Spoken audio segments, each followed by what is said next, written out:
It was ages. Double, do you have inspiration?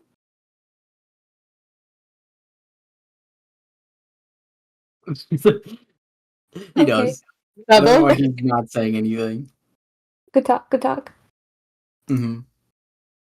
Sorry, I was fighting my OCD. Yeah, no, I haven't. What do you... Oh, what happened? It's a lot to explain. Like, it's a lot to explain and it doesn't make sense. Don't worry about it. Okay. Alright, Okay. you good? Yeah, no, I was just like, oh boy, that's a lot. I'm good. Okay. I'm chill. That's recorded and I don't feel like trying to start the recording again. Okay, that's fair.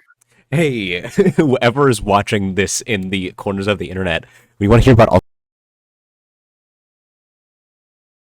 Hey, guys. Lost. Adrift in a mad world. Yeah, just across the ones and zeros. That's true. You are. You know, Double, you're one. Finger guns. What? Yeah, that was like a pickup line. Wait. You know, having to explain it means it's so good. You know, it means it's such a great line. I think it makes it more endearing. It's like, hey girl, yeah, that was a pickup line, by the way. That's endearing. That's endearing. Is that endearing? I feel like if it is endearing. That you say that, but I feel like depending on who says it, it would be weird. It depends on how they say it. What if the guy isn't hot?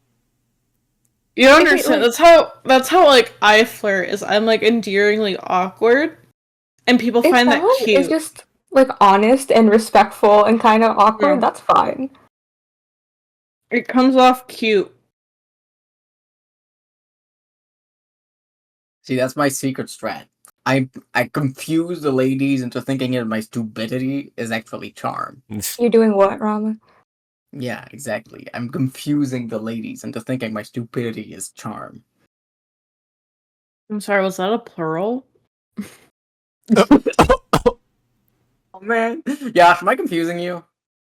A little bit, I guess. Okay, I'm not sure. Does that count as Riz? That silence speaks volumes. Like, I want you to just, like, play out what you said again in your head, the way you said it, and the circumstances surrounding it, and then I think you could come to your own conclusion. I was gonna say, what do you think, Rama? No, listen, all I'm saying is, I thought it was really funny when I said that silence speaks volumes because of, like, you know, the antithetical nature of both words, like sound and silence and volume. It's, like, awesome. Listen, man, I'm eating a salad. I know nothing. Okay, Winter Mavis.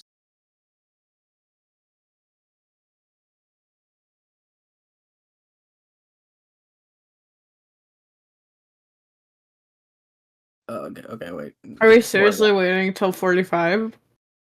Yeah, I gotta log back into the fucking work thing because some other idiot can't do their job. Ugh. I'll be done quick, though. Be done quick. I'm charging him for this. Did they, like, text you this? Yeah, somebody's texting me this. Oh, okay. Because I'm gonna be honest, if someone sent me an email, I guess unless it was, like, my job to check my email regularly, I would not see it. Oh no, I don't give him my personal email. I wouldn't do that either. I have my gamer email. That's for you are a gamer, Double. Gaming, gamer, gaming. That's what you are, Double. And don't let anybody else tell you otherwise. My, like, not fake, but, like, my, like, spam email makes it easier to find who I am. So it's not a good one. What does that mean?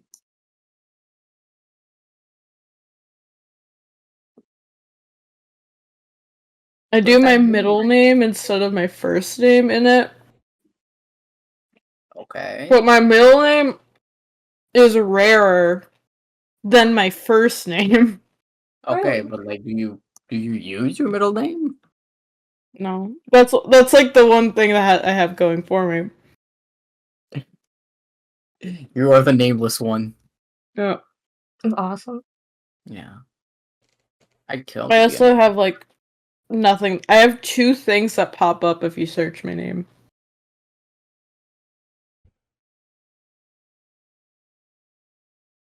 And it's like it's like a document thing, and my name is like on a list, and that's it. Your name's on the list. So you can find out where I went to middle school, and that's about it. I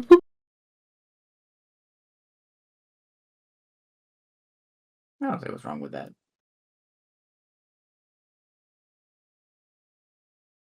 Okay, there we go. And now I tell this guy to go fuck himself, but politely, by wishing him a nice evening.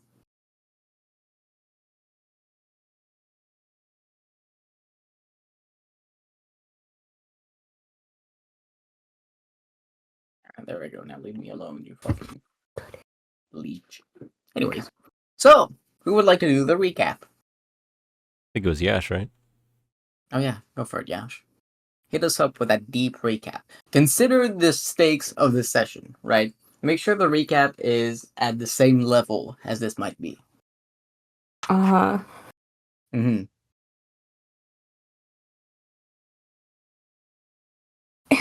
Oh man, I don't really remember what happened last session. Oh boy, Oh that's man. pretty bad. Okay. I don't really remember. I remember random tidbits. I mean, I Jeez. can go to get the inspiration, but I did do it last week. Like, yeah, Yash, you can just force Daria to do it again, I guess. Okay, I can try. I don't really remember how session started. I think it started with Rayla in the library. Mm-hmm. I think Rayla was talking to Roxana, being like, I don't know, she was just trying to figure out what she knew or didn't know and what she wanted to know, and then Rayla sent her on like a little quest, being like, please look at more information about the Horned Axe. Mira found some other rite that she thinks is potentially about the Velvet. We don't actually know too much about it, or about the name that it would call forth, but she did find some rite.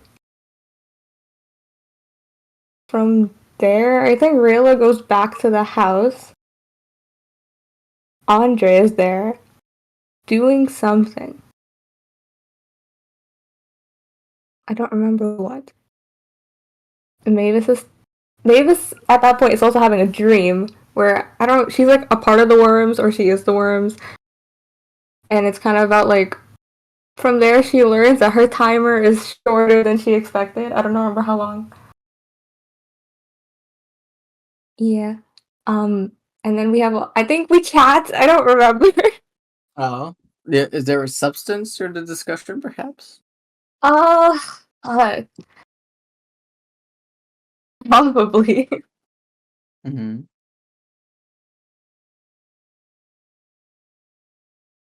I remember me, yeah, feeling very dejected by that conversation where we kind of just put everything on the board, like what we knew, what we didn't know. Mm-hmm.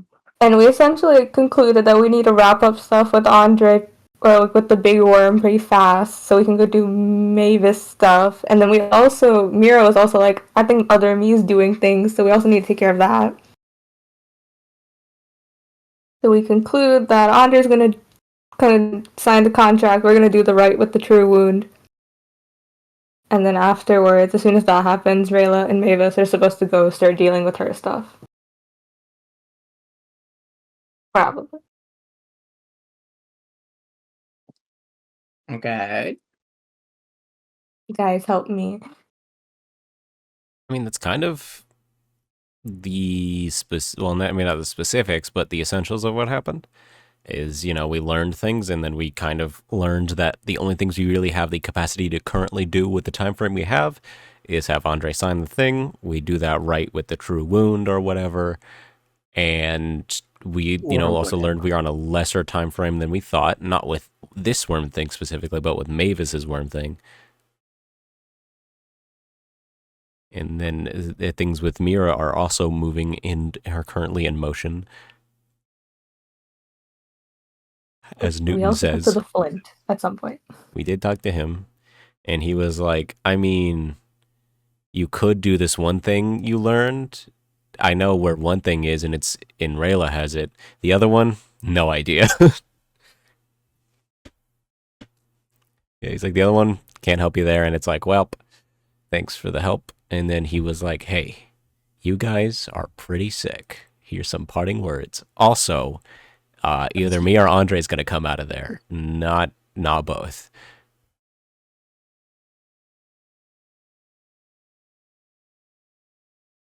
Yeah, that's pretty much it. I don't remember him saying you were pretty sick. I think he He's like, why implied would it. you be ill? Like, what happened? Did you Yeah, because contract we're the ill disease and while you we're were with in it. Or with what? We're with it. You know, it. No. Okay. Yeah, we smoking on that hour pack. What does that This stuff is straight mean? ethereal.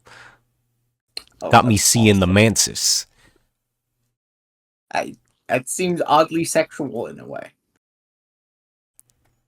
You need to go drink some water. I got some right here. I think what I need to drink is gin. That's a League character. That's also It's yeah. That's funny. also a member of BTS, but yeah. Cringe. Point and laugh. Oh, he's out today. Woo. What, He's from out! prison? Yes. Oh no, the military. It sounds like he's got released from prison. Oh, he's out, dude. Yo, Unk's out of prison. Do you think Jimin was one of the guys cleaning up the trash balloons? What? On the side of the street. Maybe. Yeah. Oh wait, we can't be distracted by Jimin's beautiful smile. Yeah, if So, you, we I will- was about to start talking about BTS so hard there. Whoa. Yeah, I know. I could feel it. I could taste it. Anyways, That we was a- will begin where we last left off. As Andre, you have gone to to answer the door, where as you open it, you see Guilford and Goldblood. The former in his usual attire, the latter wearing a red and black outfit. The mask itself he has is that of a snake, very fitting for the occasion, and it is black in substance with a red contour. He's wearing a big flowing cape that ends brushing against the floor with almost dents in it. All of the cape itself also seems to be coated lightly in some sort of powder that glistens in red under certain lights. Guilford himself has a little box in his hand. It's like maybe a foot tall, a foot high, and a foot wide. He's holding that. Ah, September. I assume you're ready to go then? Yes. He goes to make his way to enter. You let him? I stab him in the liver. No, yeah, he's good. Guilford enters first, and Goldblood steps second. His step trails behind him. You can hear something clanking underneath his cape. Has he got spurs? Well, let's get this over with. Sorry, what do you say? I was like, he's got spurs? You want to check? No. You let him make his way inside. The sound of something metallic clinking underneath his cape goes unprompted. You have a basement here, yeah? Yes. Let's proceed then. The ceremony shouldn't be too outwardly destructive or dangerous. And I've brought some trinkets along to help keep things even more secure. Alright, let's get this over with. Lead the way then. Don't keep us waiting. Andre will lead him to the basement. Alright. Describe it. There's a lot of just like It's not super cluttered, it's just not super organized. It just seems like a lot of things were moved down here that weren't currently being used and just kind of left there and forgotten about. So it's a little dusty, but it just kind of like crates here and there that probably once looked pretty nice, but now they just look old. That'll hardly do. Guilford. On it, boss. Guilford himself sets down the box on the floor and begins to clean very quickly. You can see wherever he steps, there's just a slight bit of humidity left on the ground that makes it almost sparkle with cleanliness. He himself just like is taking out a little brush, a little rag, and he's just not a rug, a rag, sorry. And he's just going at it, cleaning at, frankly, a pretty good pace. It's gonna take him only a few minutes to clean this entire decrepit basement.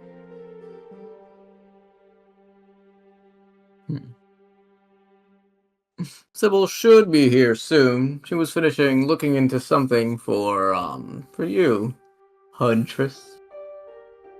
Okay. Is she gonna be coming here, or? Yeah, it should be only a matter of minutes. If you'd like to say your goodbyes or anything like that, this could be a good time. He kind of waves his hand to the side, brushing his hair.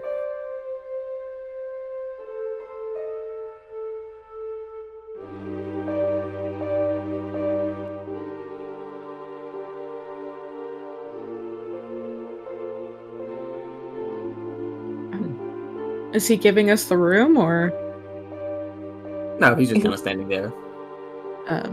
He's looking If you- around, examining things.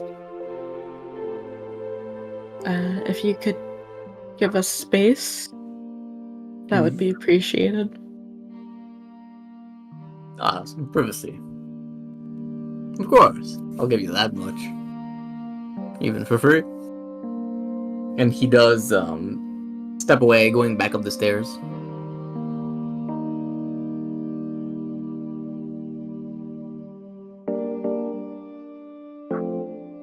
Miss Guilford still in here or no? Yeah, he's still out here cleaning. Um, After a few seconds, he feels kind of like your stares converging on him. I'm getting some sort of message here. He kind of like pockets his rat, yeah, rat, and goes to follow his boss. Oh right, can't forget about this. He picks up the box and then leaves.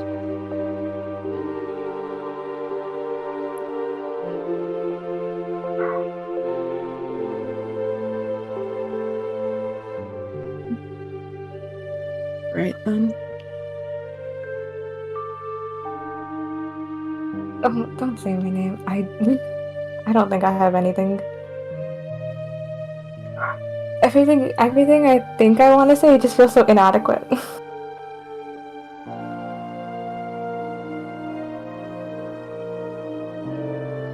I think I understand that.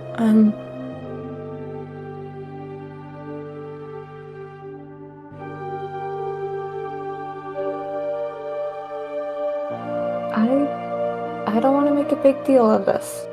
You're gonna come back home, and then you'll come help me and Mavis. Of course.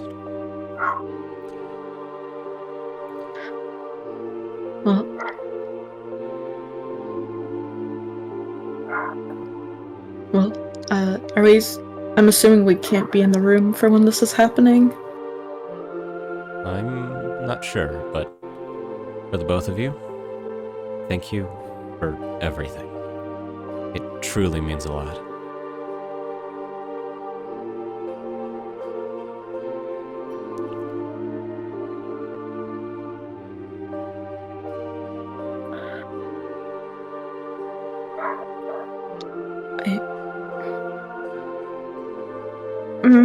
Okay.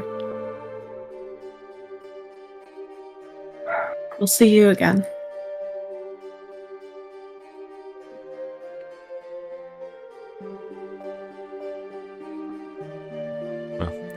guess I'll see you later.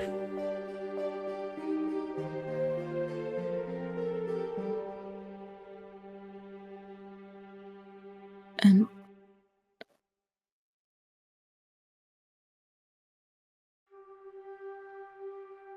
besides, yeah, we're not the only ones that you still have to, do stuff with. Oh, believe me, I know. I don't want to know what she would be like if she were to be angry. So just remember that. But yeah. Yes.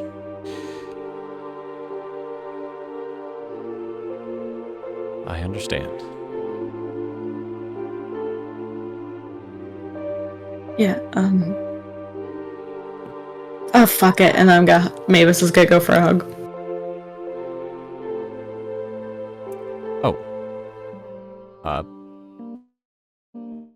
Fair enough. He will return it. Okay. So it's like now. So it's like a 3 count. Oh, okay. But, yeah, I feel like you it's like have an to innate... come back. Yes. You have to come... Shut up, I'm speaking. Okay. You have to come back. Because you're one of the few people I hug. I will. Okay. And she'll squeeze. And then let go. My bones. I'm not that strong. Hey. You see Rayla kind of like fidget a bit. I want to hug too.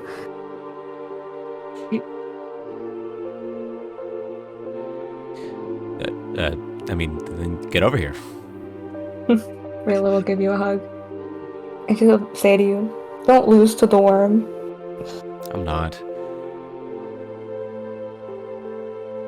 And as she pulls away from him, she'll be like, "We'll make fun of you if you do."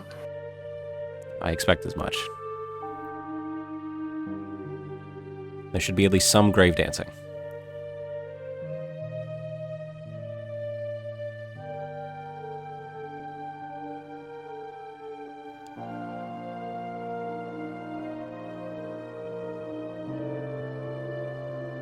But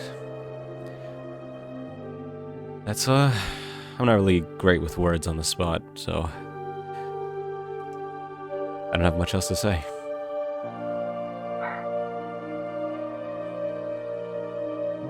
You got this. Thank you.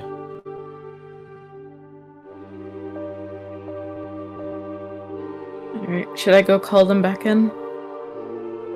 Sure. We're done now. Like, I'll go to wherever they exited from. Ah, splendid. Goldblood was busy admiring his nails. He does have a very nice manicure. You can see he's actually painted the tips of each of his nails with a crimson red.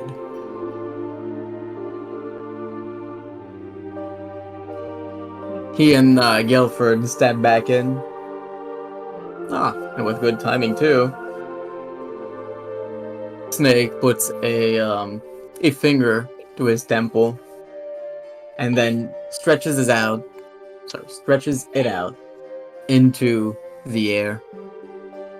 He has one of the small keys in hand, and a portal opens.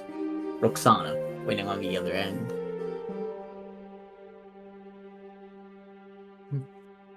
It seems they're all ready. You can set up the circle, the star rather, and we'll be good to begin. Of course. And yeah, she'll set up the star. Roxana Circle. steps out of the wound and into the room. She has an odd sort of knife with her. It's rather wide, and the blade itself is shaped like a triangle. She puts the blade to the floor and begins to draw a very large circle with a 7-pointed star, perking from within and outside in 7 smaller circles. Once the large 7-pointed star has been inscribed in the floor, she pours small vials of bright red liquids inside, but begins to put at the ends of the points of the stars a variety of items. The first is a knife made of pitch black stone that seems to almost glimmer in the darkness. Second is a pile of coals. The third is a massive diamond whose core gleams at a changing color, going through the entire spectrum of the rainbow. After that, she puts a piece of bark that oozes an almost amber liquid. Snake himself steps forward and puts an incredibly ornate chalice filled with massive rubies. After this, she leaves the next point blank and puts a second one of those chalices after this.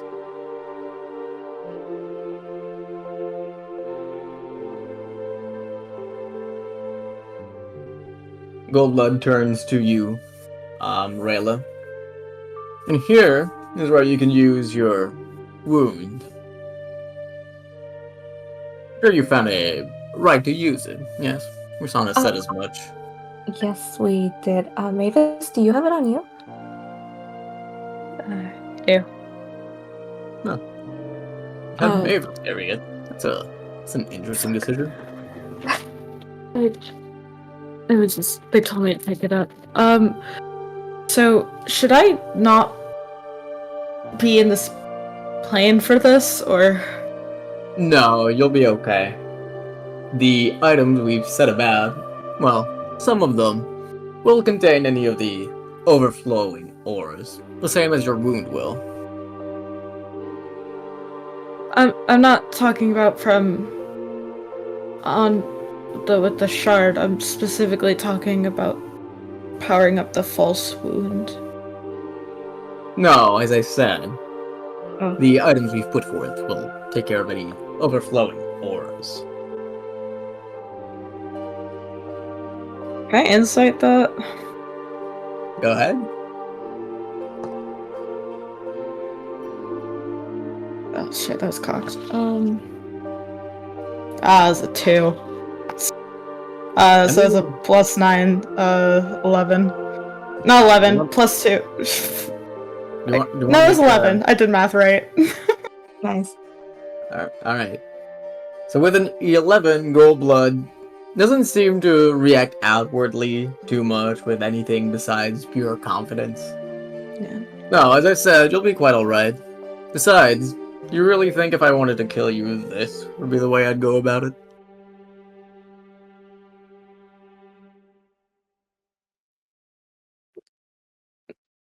I don't really think of you at all, so maybe. Oh my god. I don't get that a lot, actually. I'm sure in time that will change. It's always a matter of when, never if. Not for people like me. Okay. Well, then again, I suppose there's not many people like me. Rayla's shaking her head wherever she is in the room. Now then, Huntress, you have the right. You'll have to draw the circle.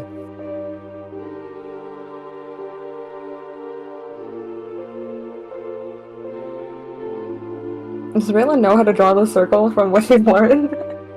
I mean, you saw it in the book. I did see it. But wow. Okay. You have guidance. Okay. Wait, you've had guidance this entire time? Yes. I've used it a couple times, but usually I'm like in the moment too much, and I'm like, oh, I should have used guidance for this. Interesting. Okay, that's fine. What should I use to draw it? We just carve it. Use your axe. Roxana kind of comes up to you, holding out her odd knife at you. If you need instrument. Oh, thank you. And then Rayla will take it and try to copy the design she saw. Yeah. Okay. Roll either sleight of hand or performance. It also allow you to use history to remember it. Sleight of hand, performance, or okay. I gotta boost a sleight of hand from something. Yeah. Can I help her with sleight of hand since? Yeah, you can give her like advantage if you're proficient. Yeah, I am proficient in it. Mm-hmm. Come on. And you do have whimsy. Yeah, is that plus 10 in addition to the plus, like, my regular thing? Yeah. Oh. Okay. Am I getting advantage from Daria? Yeah. Yeah. Okay. Sleight of hand. That'll be 26.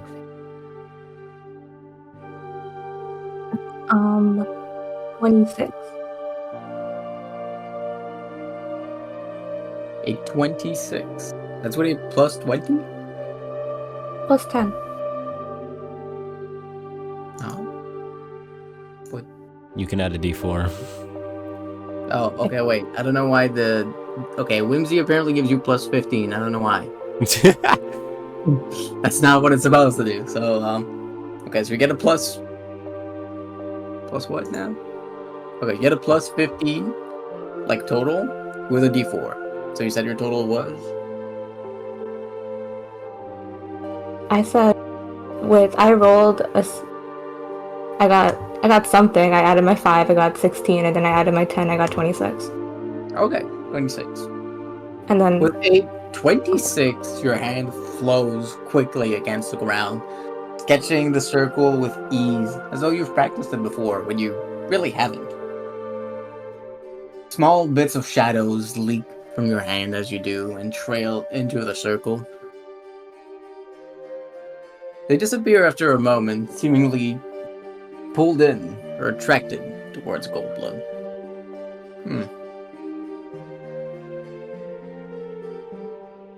A false wound will provide enough knock for this ritual, but be sure to pour in enough of these. He tosses you a vial full of the same red liquid that Roxana used. It smells delicious. What do is? you want me to Yeah, just what put is it down this? here, or? Yes, put it in the cavity you've created. May I ask Rayla what's the will do that. purpose of the red liquid? I do enjoy a bit of mystery. You may. What is? Oh. Wait, okay. I'm asking. But you're not gonna answer, are you? Okay. Swipe blade. Yeah, Rayla will put down the red liquid. Alright. And Mavis, you yourself set down the false wound in the last slot, yeah? Yeah. I'm also gonna use detect magic real quick. On what? You're gonna get flashbanged. Yeah. Maybe. Yeah, that's true. Should I not? Okay. I want to identify the aspect to the item. Like, some of them are a bit self-explanatory, some of them I'm confused about. Alright. You activate detect magic, and immediately your vision is assaulted by many things. The first one, Andre is standing not too far away. We'll get back to him in a moment. Looking around in the circle, you can see that most of the items seem to have a very weak forge affinity. Save for the goblets, the chalices. Those two have a very potent Grail affiliation. They both seem to be empty at the moment. Looking around, you can also see that Yelford has a fairly potent Heart affiliation, with a somewhat diminished Forge affiliation. Roxana herself gleams in purple and bright pink, the same as the one man that you love truly from the depths of your heart. And Goldblood himself radiates a powerful aura of Grail first and then Heart. It's hard to tell exactly which one is at the helm. The one you noticed first was Grail.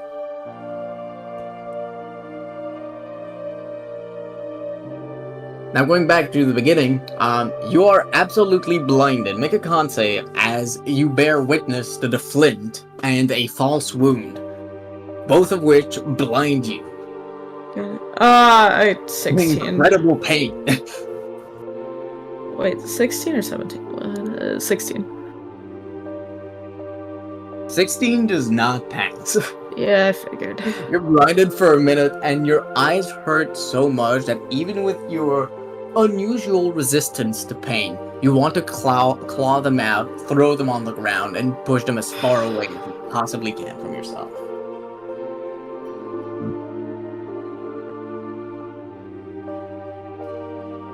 It only lasts for a few moments, like a minute. Do you, Sarah, do anything during that? She just kind of like scrunches her eyes a little bit. Bold move. What is the thing? What is the thing it says? Enlightenment through pain or whatever? I see you're equipped to learn things, and I would have given you credit for. So you're going for a concept change or what? Whatever might you mean.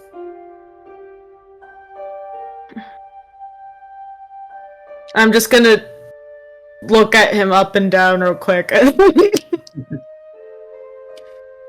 Doesn't ambition suit me? Sadly. I meant more of the wolf from the snake, but whatever. Or you just have a lot of those on hand. I do, as a matter of fact. The whole wardrobe full of them. I feel like a peacock might suit you more. Careful. You wouldn't want me to be your enemy, would you? His tone kind of lowers as he eyes you directly in your own eyes.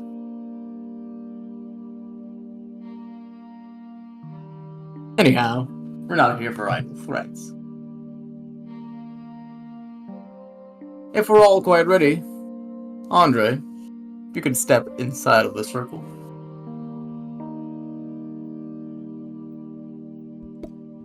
Okay, he will step in. Gelford himself goes to put the box inside of it as well. Just before he opens it, Goldblood takes a step, not quite forward, but to the side, to look at you directly, Andre. We all leave many things on this world. Great men like you and I. It may be hopes, dreams, the cries and deaths that we have brought in our wake. It can be people or items, curses or boons, legacies and benevolence.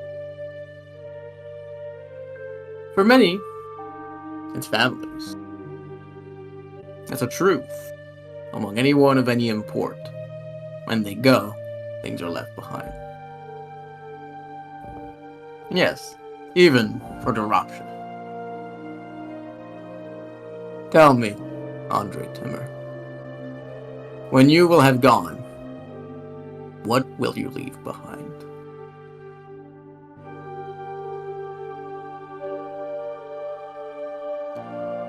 A better world.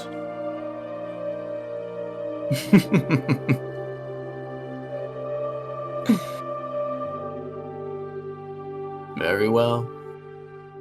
It's been a pleasure knowing you. He takes a step backwards as Gelford himself kind of steps away.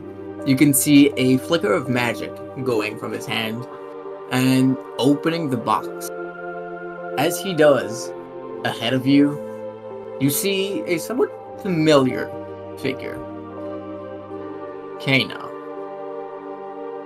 He's not wearing his usual attire. As a matter of fact, you could describe him as naked right now, if you were somewhat crass. The air warms up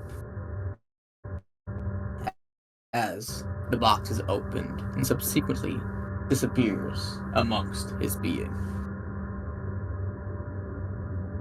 He himself slowly stands up, looking at you slightly up from above. So the time has come. He seems shaken, his breath raspy. From under his feet, the ground begins to light up. Let's get this over with quickly. Of course.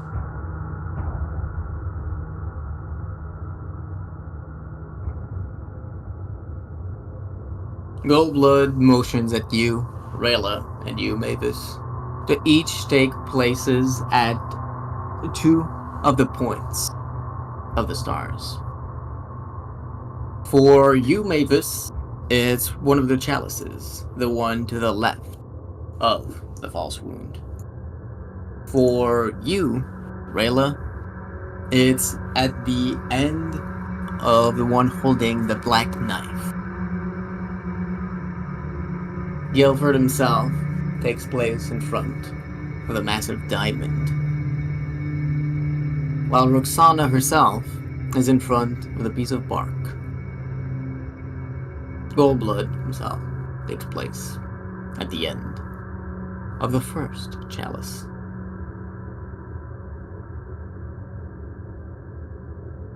Rayla will head over to her spot.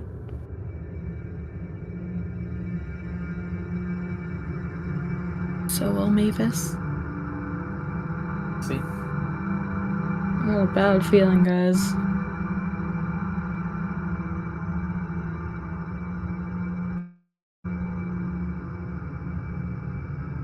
Roxana herself, after a few moments, will hold out her hand towards you, Andre. Her mouth moves, but you do not hear any words. The following words come into your own mind, Andre. From ash to ash, strike the stone. Create the spark and make me anew.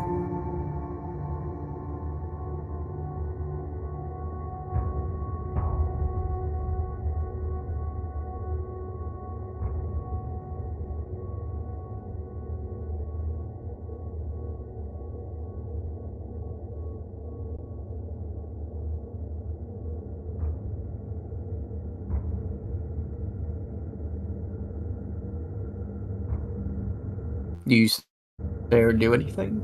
I'm not sure.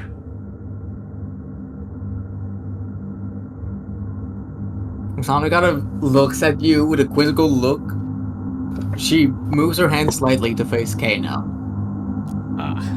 He motions at her and her hand drops. He himself repeats the words. From ash to ash, he begins. And the world begins to shift. As the rite begins, power and heat fill the room. The floor squirms and the walls tremble uneasily. The power here is different from what you've experienced throughout your life. Not a flame that expresses power, but a flame that is strength. You can see it move around, marking points at each of the 7 cardinal directions in the room, honoring them each in turn. The flames grow big and small, warm and hellish in turn, and many of them seem to be pulled towards Goldblood. circling and enveloping him, but gradually still making their way to the ground, seeping into the crimson liquid and changing into an effervescent lava. The molten rock begins to make its way around the circle, and into each of its points. The magic expressed as such flows into each of them, filling them to the brim with potent might. The first chalice, the one at which Goldblood stands, slowly flows full as the lava thins and liquefies to complete it, and the magic, having gone around the entire circle, arrives at your wound. And as they connect, the air shivers and immediately raptures. Gone are the walls, floor, and symbols. You find yourself in an endless void of purple stars, blood, and doors. Andre and Kano do not see this. They do not feel this. To everyone else, you feel that you are rent in pieces throughout the passage. You are neither you nor stranger. Your thoughts are still, as your body is divided from something deeper than itself. Smoke tails make their presence known in the universe as they float throughout the violet sea. The stars and doors align, while the blood pools at the bottom of an enormous head. The world hurts, and entry is true. A sensation that defies not description, but experience. How does one remember something that they have not experienced? The world asks, what must open before this way opens? And at this moment, you know the answer. Not you, but Wu. This place screams it out back at you. To open certain ways, one must first open oneself. There is no pain as you continue being rent from head to toe, or do you even still have either of those? You slowly come back to the world. And you see at your feet the bit of belt onto which the false wound has been grafted is gone. Instead, crystallized in a great shard of cosmic ice is an opening that glimmers not only in the purple characteristic of Nock, but in each of the colors of the rainbow. The magic you feel within is clear, undeniable. To even stay in its presence fills you with a sense of awe that you cannot put into words, that you cannot forget. This is something beyond you, but not beyond what you could be.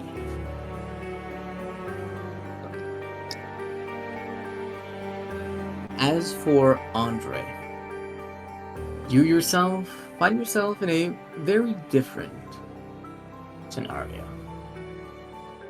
You find yourself at the edge of a wooden cart. Next to you is a young man, looks about 30 maybe, with brown hair. The cart is being pulled by a lazy horse trotting along a dirt path. The sun is high and the skies are blue. You turn to the young man. It seems I have to go now. The man turns at you, puzzled. Sorry. you could not be the one to do it.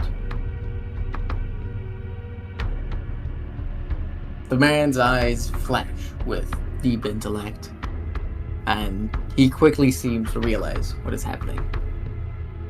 He holds out a hand. You match it and shake. Goodbye. Friend. As you, Andre,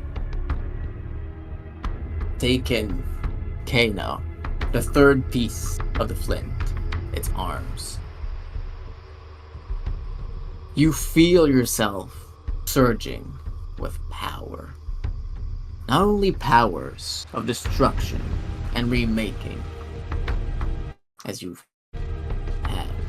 developed, but powers of creation, powers of knowledge and creativity. You can see around you each of the bits of the world and how you can make them into something different, something better. How you can advance them. Kano does not fight for control over himself.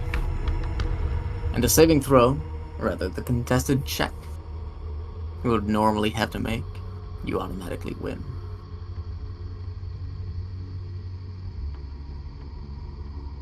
The world around you begins to change. From the peaceful cart, you're now standing in the deep heath of a flowing river of rock. And that is the world. That is life. That is you. What do you do?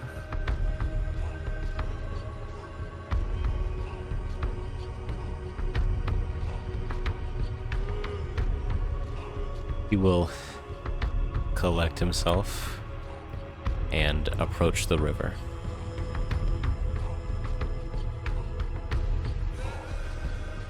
You approach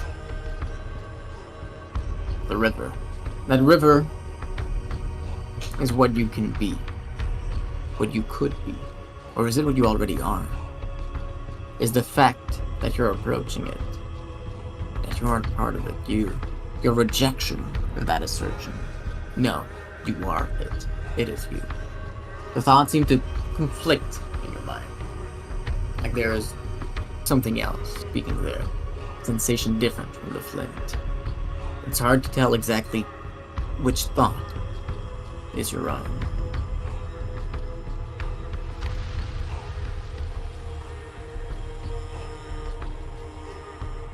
The river still lays ahead of you. A promise.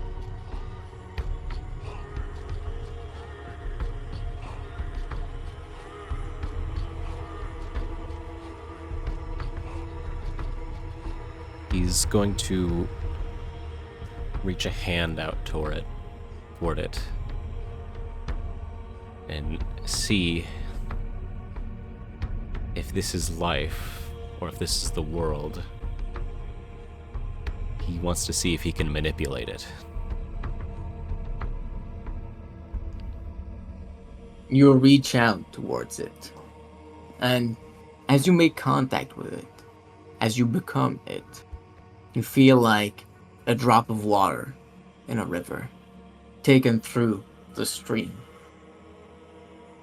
but never being erased, always being a part, still there.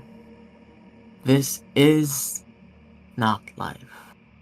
This is creation. This is what you can make of life. And you feel deep within yourself that yes, you can manipulate it. Perhaps not as much as you could if you went deeper still. But you can undoubtedly manipulate it.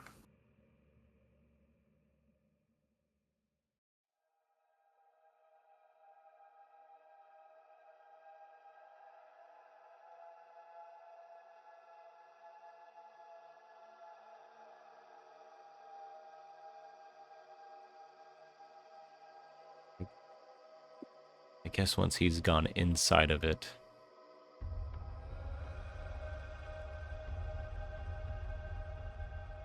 I guess since he is... Okay.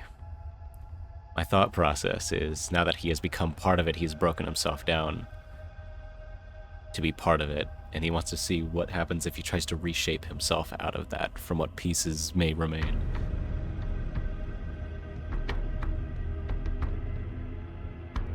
How do you try and shape yourself, Andre Timmer? It's not exactly to what he was before, because there's nothing new from that.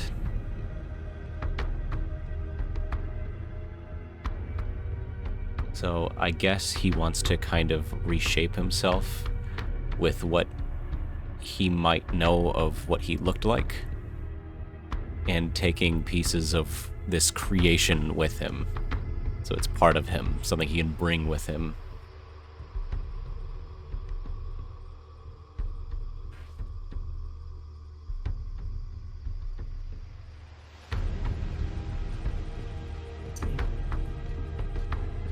Roll a d20.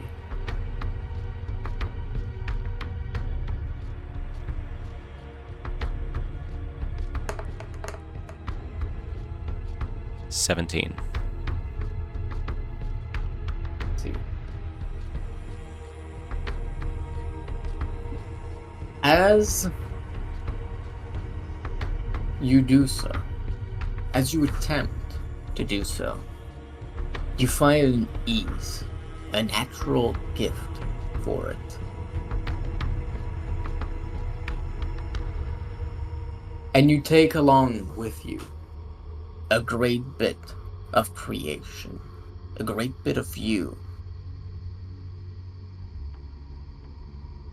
As you exit this place, this plane, a thought comes to your mind. This is not complete, not yet. For the essence of creation to be a speck along the way, what might be the end? And we will change perspective to everyone else. As Mavis and Rayla, the two of you stare at Andre, having come back from your own vision, from the influence of that sheer wound. You can see both Andre and Kano have a hand stretched out towards one another, their fingertips barely touching. The ground beneath Andre shifts. It becomes just as liquid as the lava that flowed in the cavities made by Roxana and Rayla previously.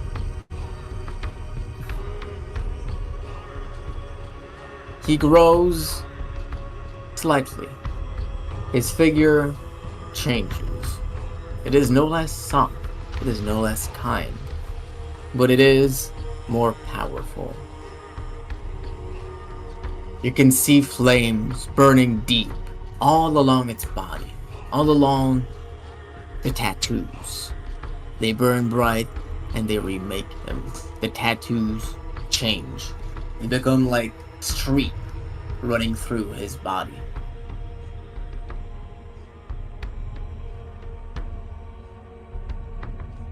His clothing has also changed.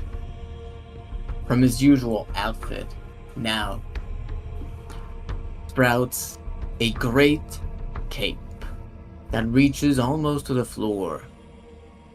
Lava flows from the top of it all the way to the bottom, starting off in the deepest of reds and ending in the brightest of lights, the greatest of yellows.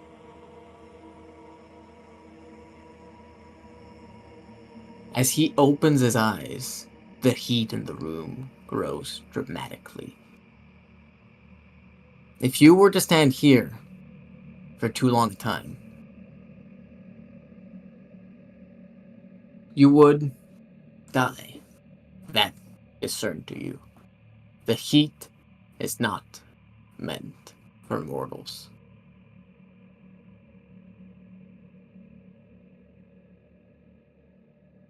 As Andre, you open your eyes. You are in possession of your means. Looking around, you see your friends and allies. You feel drastic power. Different power. It had nagged you at the back of your mind before what would happen if you'd given in to the Flint, if you'd become one with it. Now, it doesn't seem so much like an option, a possibility, but an inevitability. And it does not seem at all like something to avoid.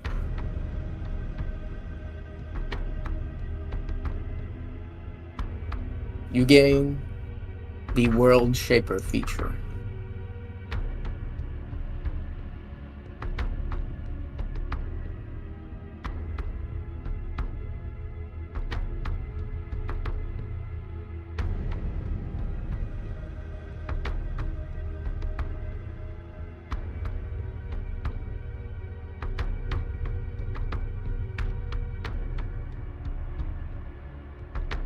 Which is now added to your sheet.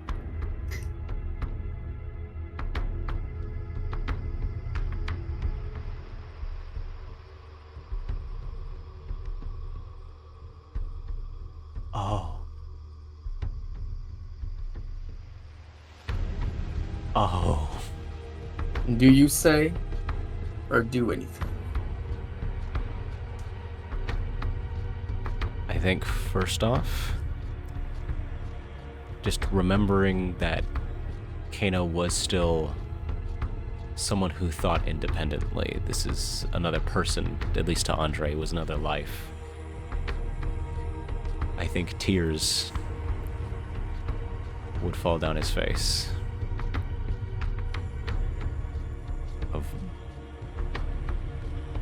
And I imagine they would glow a bright orange, like heated metal.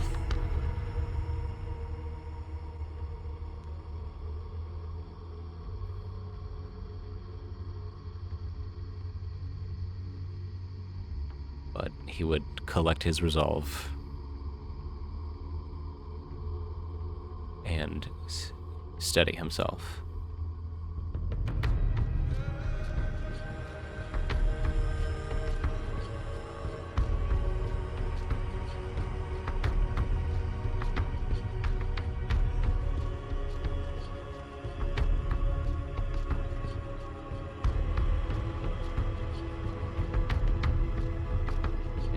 All of you can see Andre doing just that.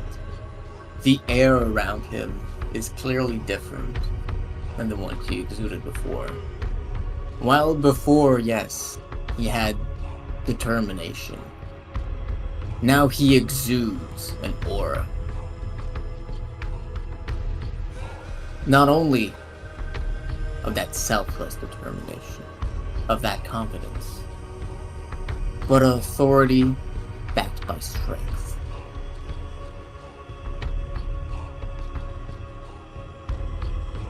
A conviction that runs deeper than emotion might.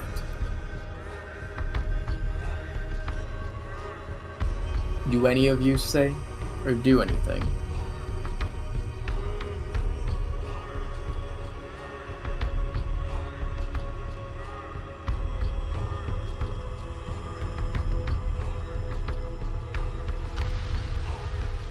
I think Mavis is just processing.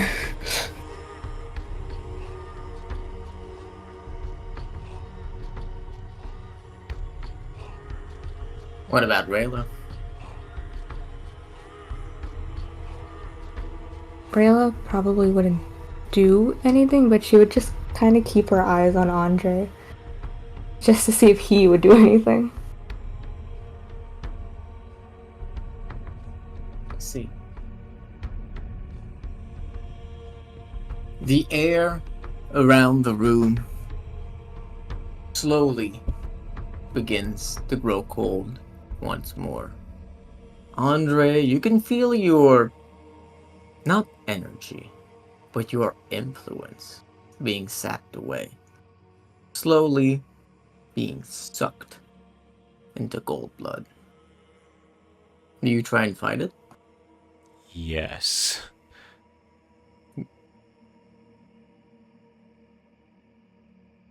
Probably just As you begin to pull against it, you feel Goldblood's own pull. Stop. Careful, Andre. And that is still you. What I'm doing is the only thing keeping us all safe from you.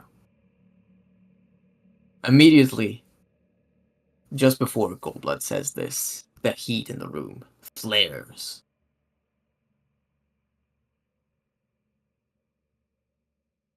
Or should I say Kano now? my apologies. And he will cease the pull.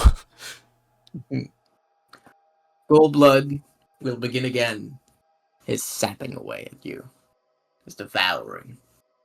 And eventually, the room will go back to a heat that's tolerable for human beings.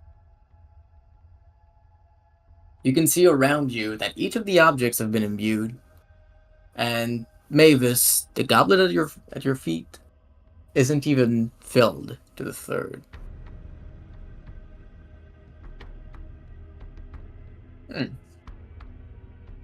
Well, this went splendidly. But it's still not my question answered. What should I call you?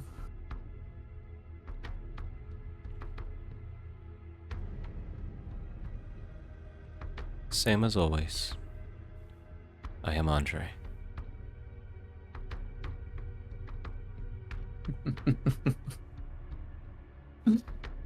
Goldblood has a slight chuckle and looks towards Guilford. He turns back to you, Andre. I'd hoped this would happen, but I'd not dared wish. Well, you have any intent on waiting? The longer we wait, the more people that are in danger. Then, let's go to it. The aura finally faded away, fully.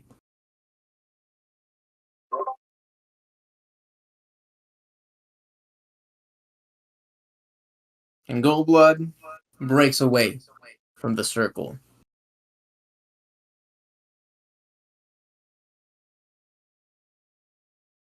Leaving room for you to exit, Andre.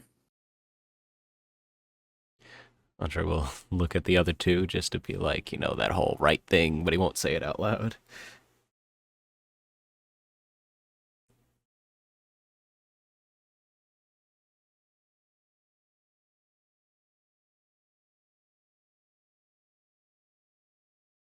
Goldblood turns his attention to you as well.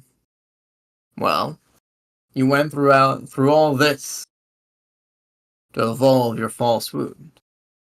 You not plan to use it?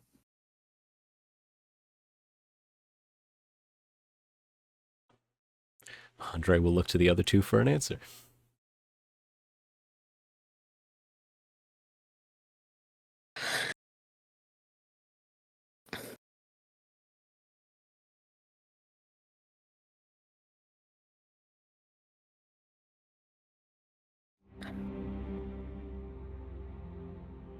Rayla's gonna look at the wound. What does it look like at this point?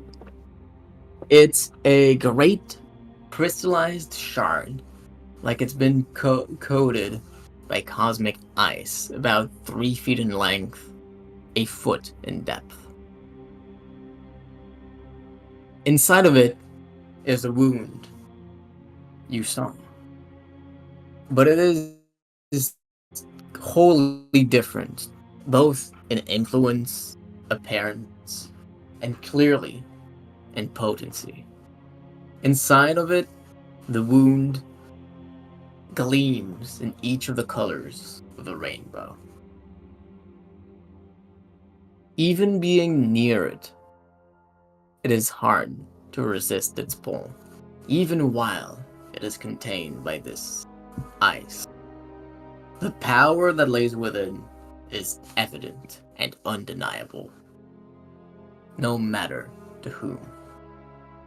If anything in this room compares to what Andre is at this moment, that is it.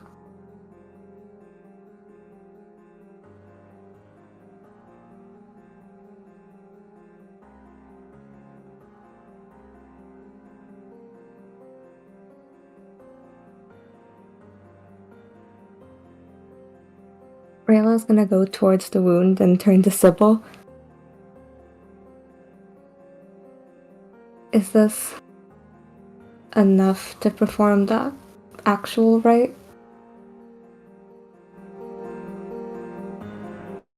The actual rites happened already, right? I thought this was the power within. Yeah, you've made the true wound with this. Oh, Yeah, you gotta use the wound, I think. Or do we give it to him to hold on to? yeah, like, how do we use this thing? Roxana turns to you. You've definitely made it. I suppose all that's left now is to use it. Your side kind of wanders towards Andre.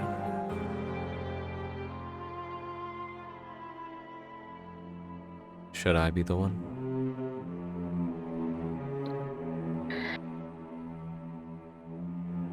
This is all we could find to help you, so... He will nod and walk over. And I won't reveal all of it, but now that his strength has been set to 20, he is a much larger fellow. Oh My god. god, brolic Andre. Yeah, because I think he was probably below the average weight of someone for his height, but now he's probably well above that. So, As Andre reaches out towards the shard, it's clear to Mavis and Rayla that he has changed much. His musculature is very well defined now. He's still on the thinner side, but coursing through his vein. You can clearly see it, that golden lava. And you grip the shard with ease.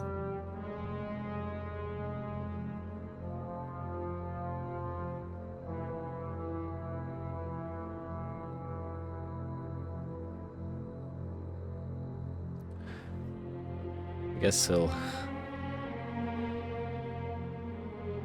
do what he does with the shard and see if he can just kind of focus in on it to try to use this.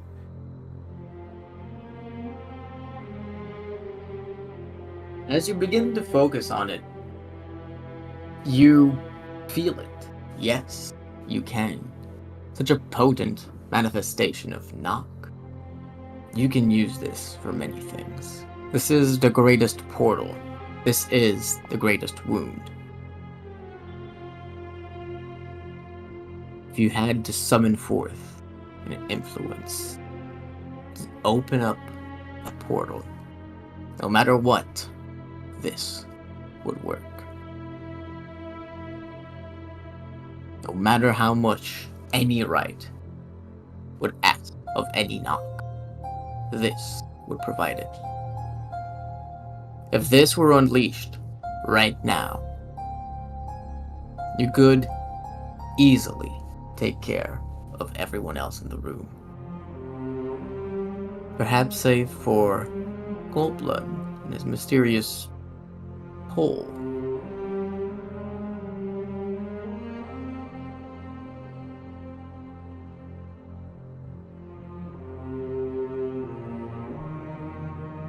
I'm sorry, what was that last thing you said?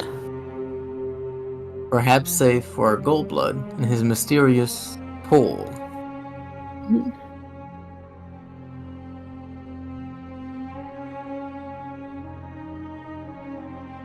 So, how should I go about this?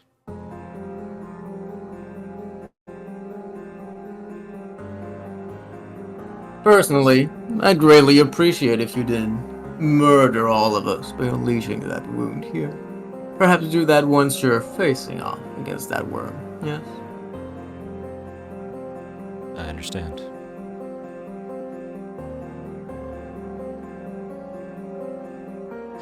He's going to...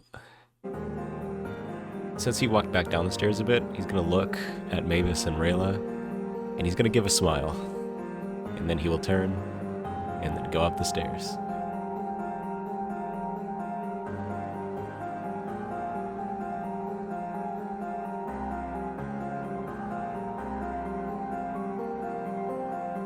Goldblood turns to you. Well, you intend to let him walk ahead alone?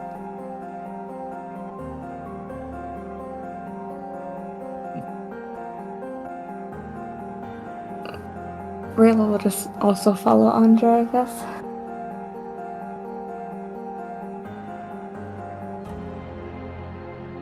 Yelford backs up all of the small items that seems to have been filled with energy and the metallic box he had brought before. While Goldblood takes over the two chalices and gets in line to follow after Andre Timmer. Roxana does the same. Goldblood shoots Mavis a look.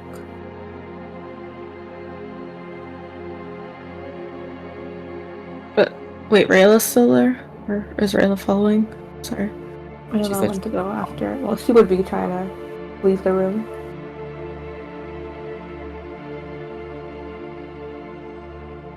Okay.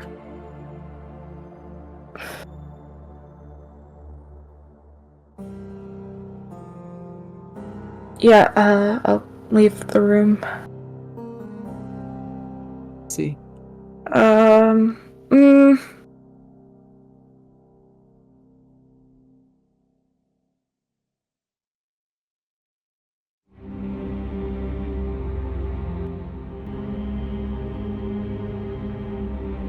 Ye-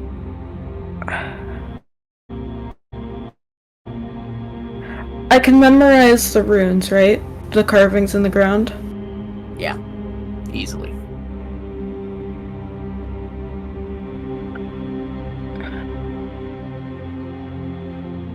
And I've never seen them before.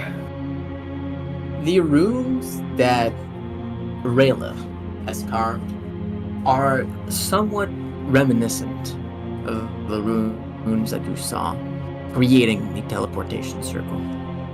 The characters are the same, the orders are not at all. And there seems to be a new one. It looks like two parentheses meeting in the center.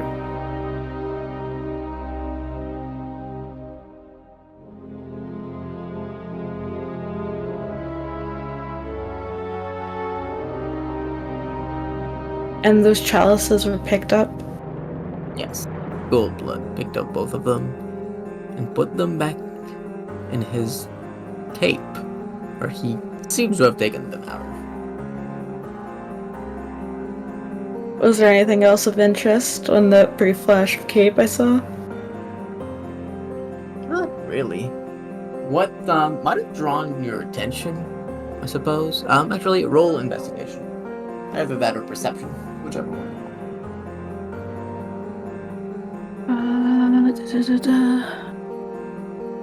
That is a 19. 19 is good enough. You notice that when the liquid made its way into the chalices, it filled very slowly, but the flow of the liquid was very quick, as though the chalice holds a lot more. than what it should be able to. The first one was filled to the brim. The second one to the third.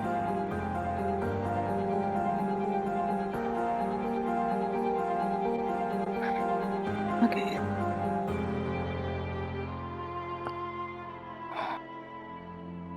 And they're big in Grail influence. The chalices, yes. Although, when they were filled with Forge influence. And so were very potent in both.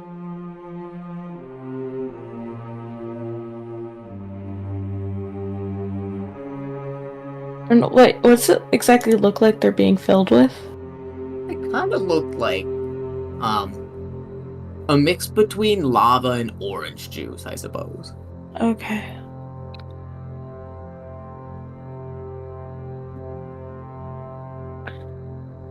Okay, alright. I have a bad feeling, but there's nothing right now that is actually mean, I think, so I'll exit the room. But I'll like, mutter, like, you got this.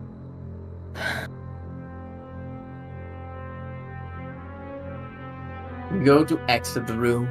Andre, where exactly are you leading everyone? Just back up to the kind of main foyer area. You make your way there. Each step that you leave behind glows in the iridescent flow of molten rock.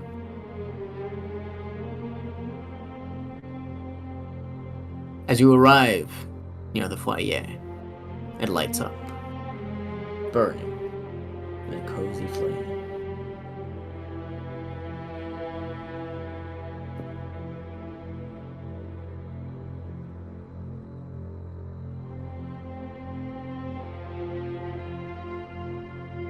Do you say or do anything?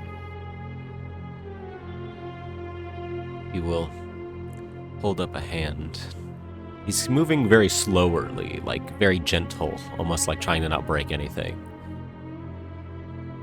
And he will hold out the ring and just kind of look at it for a second.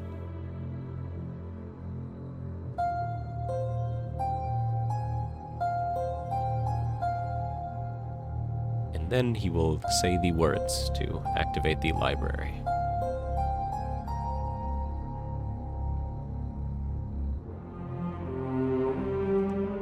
And so you do. The portal opens ahead of you. To everyone besides you, there's a strange feeling as you see that portal. After what you've just witnessed, being in that void, that portal feels familiar. It feels like it belongs. Like that is how the world ought to be seen. Like its absence is like a chimney without exit. Like a door that does not open, a mirror that doesn't reflect.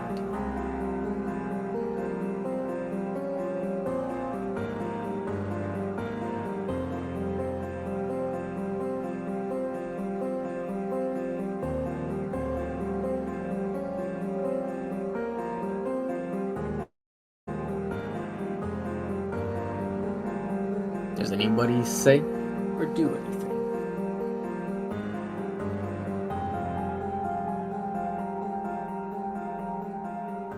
He will take another breath, and he will reach for the door.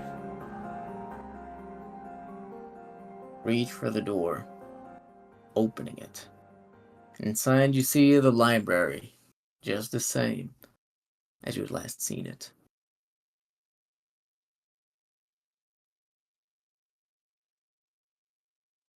Do you go in? Yes.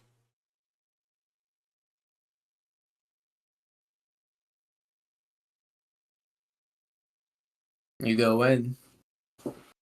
Goldblood, Gelford, and Sybil follow, each in turn.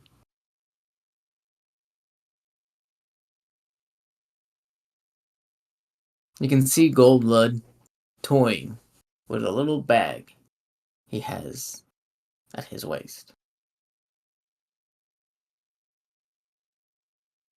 What do Rayla and Mavis do? Oh.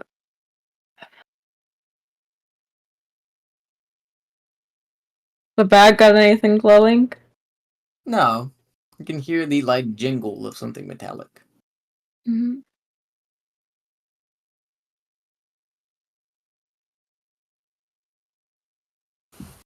Are they all? They're all in front of me. Pretty much. I guess Rayla's in front of you too. Hmm. Yeah, Rayla would probably like wait at the library door until she saw Mavis come up. God, I have such a bad feeling.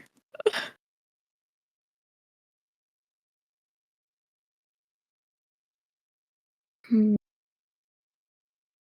No, I can't. Well, they need us. Well, they need Andre.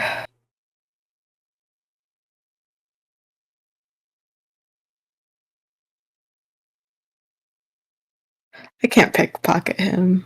I can't do that. It's a bad idea. This is Daria talking, right? This is Daria talking.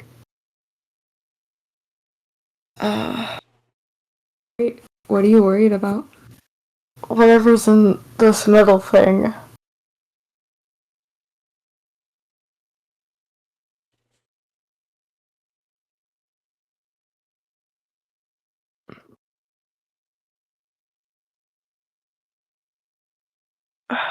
Okay, let's just watch it play out.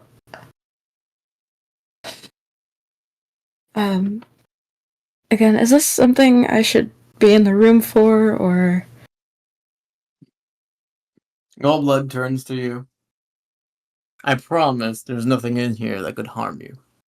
Besides, even if there was, you'd have him to protect you.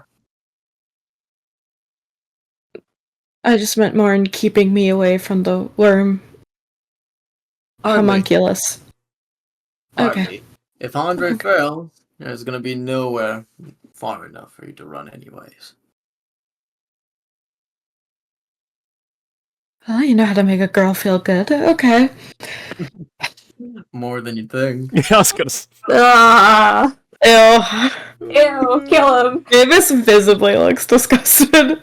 Why would you give him that? Kill him, kill him. Another chuckle to himself as Guilford kind of rolls his eyes. Are you sure it's not because of the money? Whatever, no, I don't. Rayla looks back and forth between two of you. Really? Right now? Can you guys Yeah, no, this not? isn't the time and place. My bad. I'm nervous. Me too!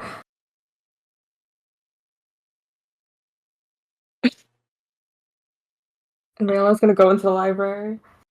See? You go and enter the library. Mavis, you are the last one standing outside of it. Do you say or do anything?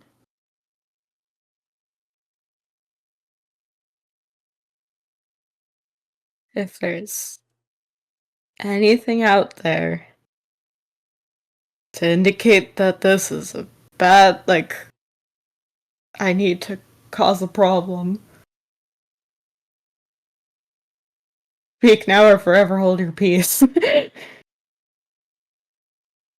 Like, could be something getting knocked off a shelf somewhere in the house.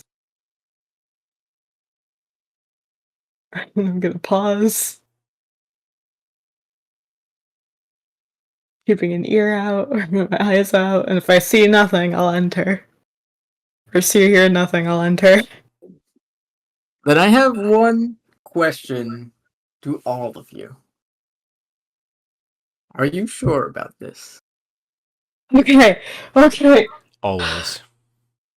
Yeah, I'm gonna throw up. I feel like wait, Daria, what do we have any other alternative routes here? Okay. So, thinking. He fucking absorbed some of Andre's lifeblood. Andre has a true wound. I thought giving him the true wound was, like, safe enough, but I also realized that depending on how Goldblood chooses for Andre to kill himself, that could involve using the true wound in a way if he doesn't use it. So it's not necessarily out of his hand. I'm worried about the chalices. I'm worried about the metal box thing. I'm Are tempted you worried to. about Andre? I am absolutely worried about Andre. Keep your eyes on the money. Okay, wait, Andre. Okay, because.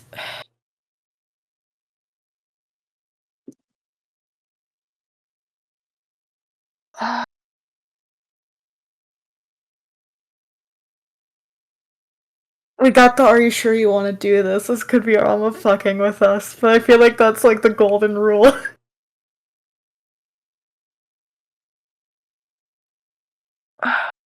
I mean, you don't split up the party.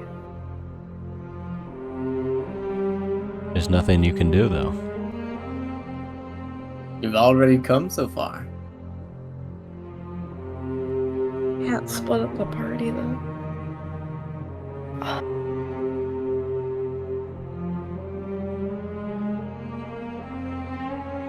If you use I can't go in. No. Oh, no way. We've already been through this. I know, but You've done more than enough.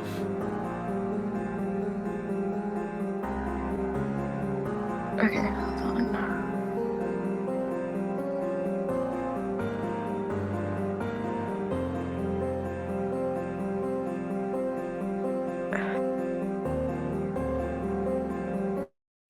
It's like okay, I'm gonna alright, hold on.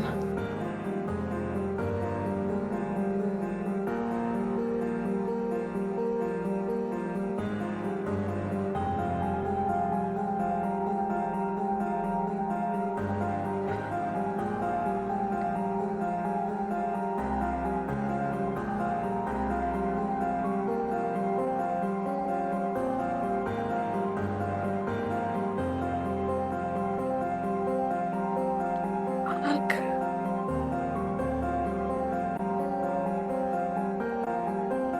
If he goes in, defeats it, comes out, he's gonna die.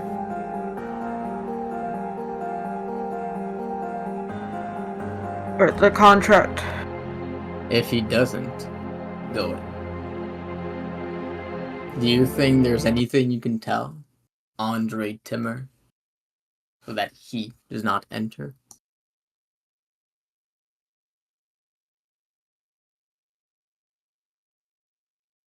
Fuck. No, I don't think so. Wait, what do you mean by if he doesn't go in? What do you think happens?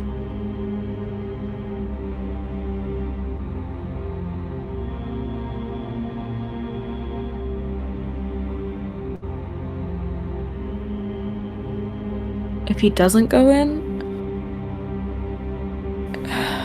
I mean, he already has the third part of the thing, so Goldblood will still try to get that contract working. It flees the Also, yeah, destruction of the it also worm. specifically states if he tries to run, it still goes through. If he flees the destruction of the worm. So yeah, he has to go in at this point. Or returns from it.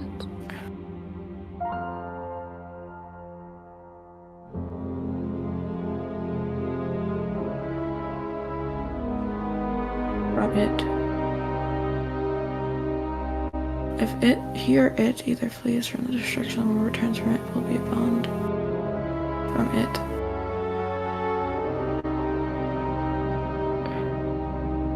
Will fear not at the detriment of his own being and been given to him.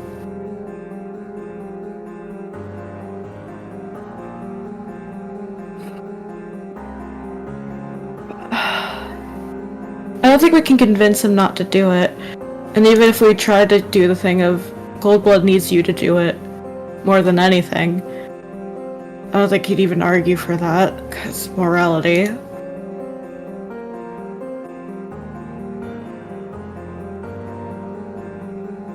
I was like, if there's like a crow squawking outside, or like a book falls off a shelf somewhere in this house. There's a Daria considering possibilities. God fucking damn it. At this point in time, It's too late. Andre Timmer is certain. Rayla Willowbrew, how does she think? Is she sure she has stepped through the portal? Is there anything you would like to do? Oh, man.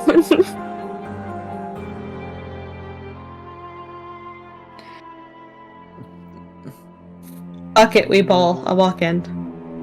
You're gonna Mavis ball? Destiny is certain. Mm. She walks in. Rayla Willowbrew turns around to see her walk in, and she herself considers, is she certain?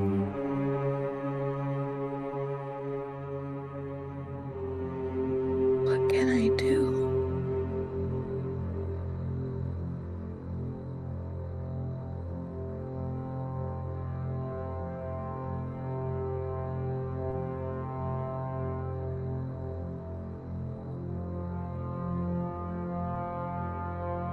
Rick is going to.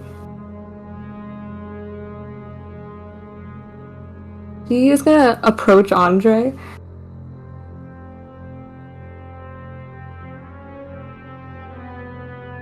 And like in her hand, she's gonna like rummage through her bag just a little bit, and she's gonna pull out her heart seal and like the bottle of like heart liquid she had, and just like kind of I don't know, hold out in front of her.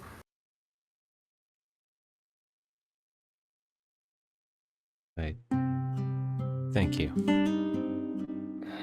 Oh, and another thing. And you'll see Rayla pull out like the necklace she gave Mavis that one time, and she's gonna use her pact tome, and she's gonna like tie the necklace, like she's gonna make it kind of into a bracelet around Andre's wrist. I'll also give him the amulet I got. This is a lot of stuff right now. What is all this? She gave you, from Rayla's side, she gave you a seal,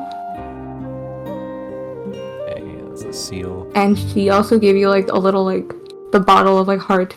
Oh, actually, not the bottle of heart paint, the bead of heart to influence. She's gonna give you that. Gotcha. And then she's also giving you her like pact thing, you know, like the extra D6. Or was it D8, Rama? What was it? An extra D something to your ability checks and attack. Okay. Throwing stuff at you.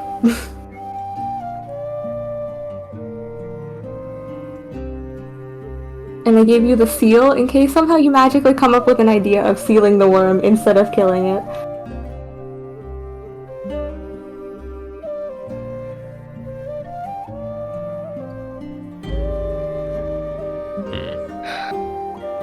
Because that technically kind of like, that's not specified in the contract.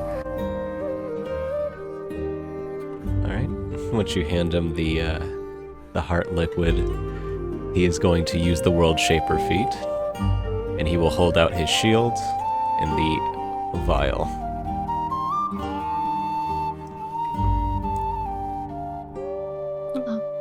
And he's gonna give this a shot. As you combine the material, wood and steel, with the influence of heart, what magic item do you create?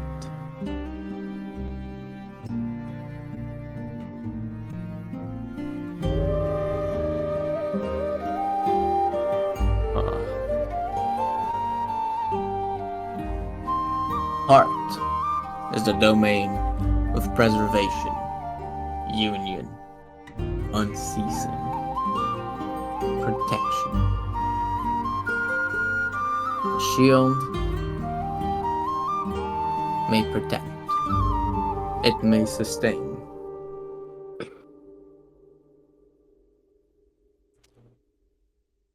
If it's that,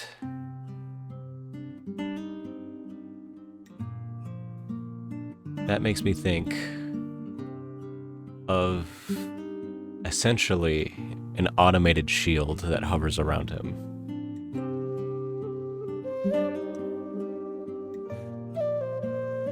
You infuse a shield.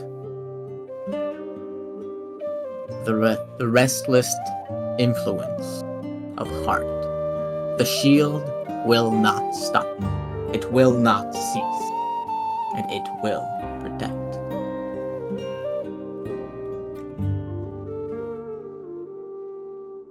And you do create that shield.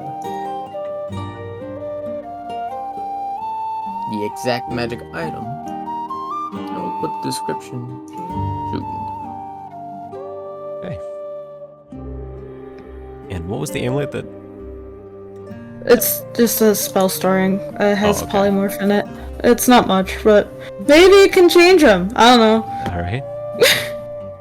We're just giving you shit. Okay. Giving you shit. Don't We're give giving me you everything. stuff. You guys still need stuff. I'm keeping the blue shit that Salika gave me. That I have no idea what it does. Yeah, we're good. We'll be fine out here. Okay.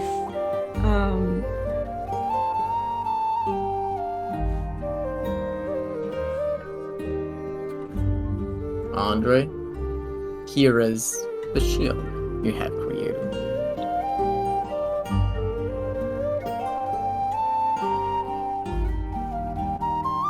It gains a +2 enchantment along with a property that it does not expire after 1 minute. It remains animated until you speak the bonus action, or until you are incapacitated and die. Okay.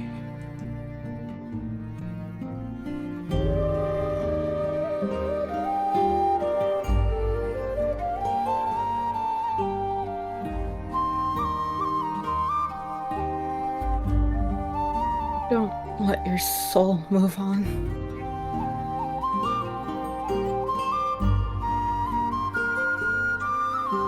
He will just give a smile to Mavis.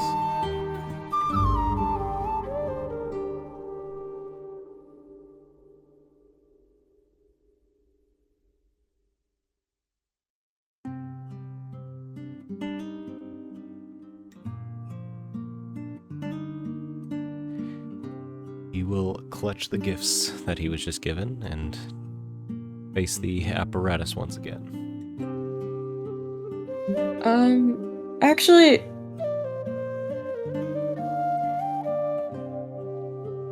One more thing. It's not magical in any sense of the word.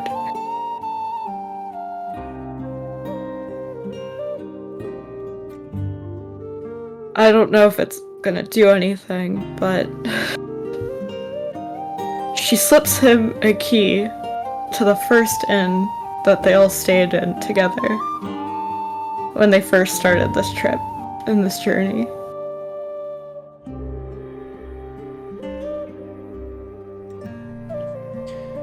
His smile will get a bit brighter and he will say, "This means the world." And she's gonna pass it with... And he will take it.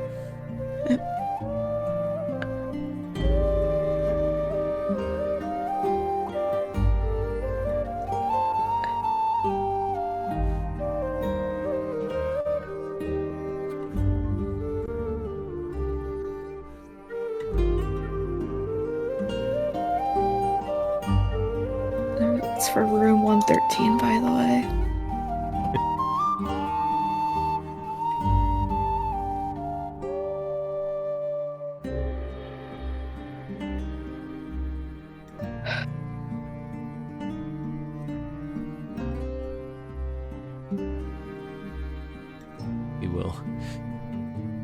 get his bearings as he looks down at the ring and walks up closer to the hourglass.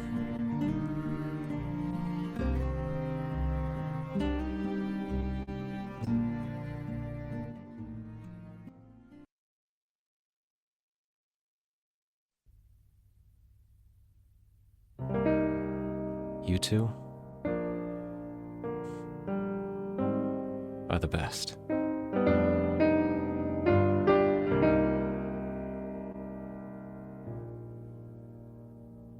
I do this. We do this. For everyone.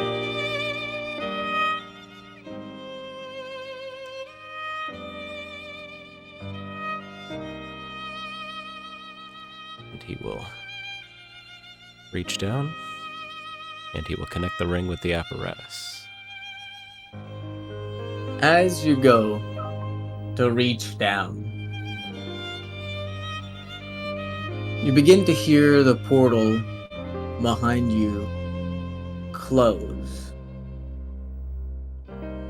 Just as it's about to fade, and to close completely the gate between here and the mortal world, you hear a voice ring out. I object!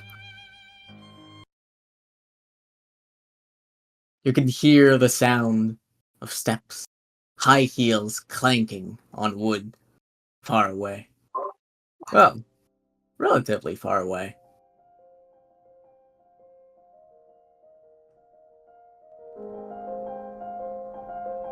The portal. The fuck is she here? What? The portal quivers for a moment. Perhaps the influence of the wound you carry on you. It does not want to stop.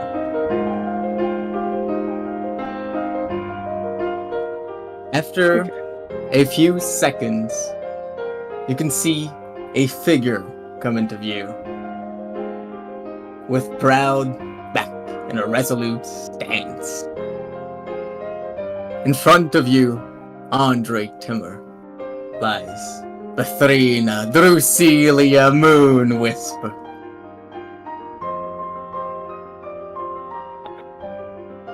She herself, you see her walk straight in front of the wound and beyond it, and taking a step back and looking through the portal. And thus she sees you. There is not enough room for her to fit through the portal.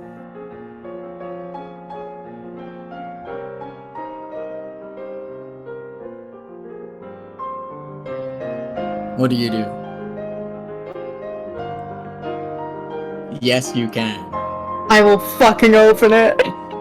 You Fuck whatever consequence there is for me, it's worth it. Andre Timmer, you watch as Mavis Essany deploys the power of a Noctool to keep the portal open.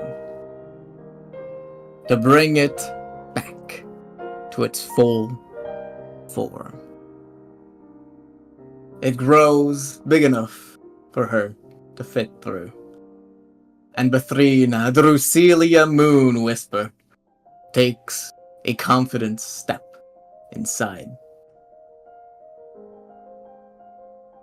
She eyes you up and down. You know her well enough to know. You do not have many chances to speak before she does.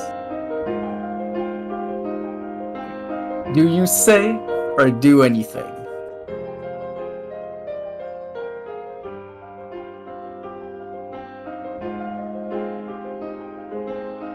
No, he doesn't.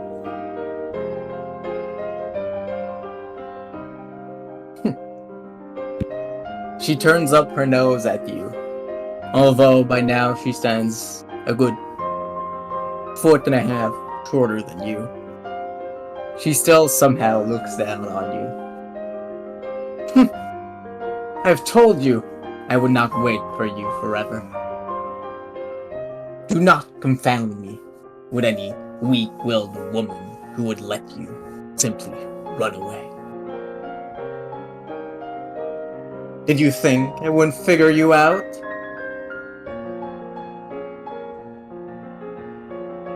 You can see out of the corner of your eyes, Guilford giving back to Snake a little pouch, along with the second one, the jingling of coin.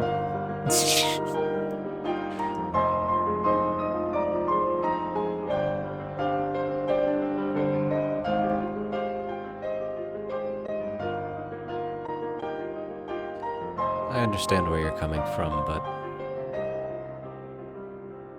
I'm not running.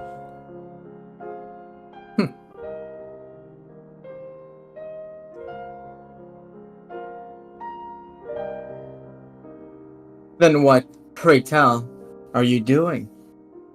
Do you think that there is anywhere you may go that I cannot follow? I, Bethrina Drusilia Moonwhisper.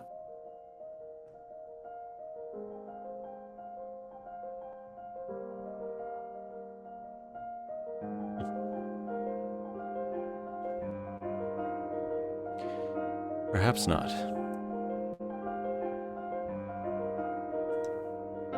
However, this is a burden I must face alone. There is no such thing. You have pledged your life to me, and I will not let you take it back without my permission. She steps forward, closing the gap between you and her.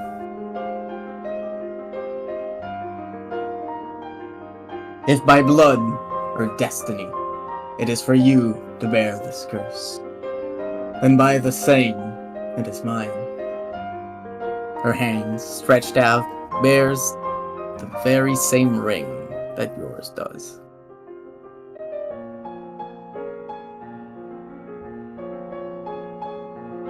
Guilford raises an eyebrow at Goldblood. He himself doesn't say anything, but he is smiling with a great smile.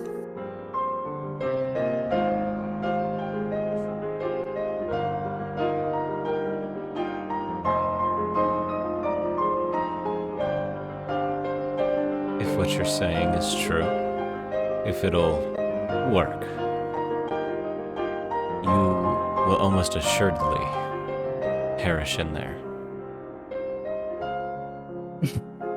Ha! Do not underestimate me, Andre Timmer.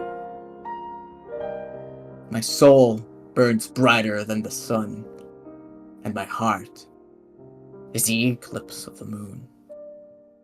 There is no fate that will harm me. There is no world in which I will end. There is no time in which silence claims me. And there is no life in which I will let you slip away and wither on your own.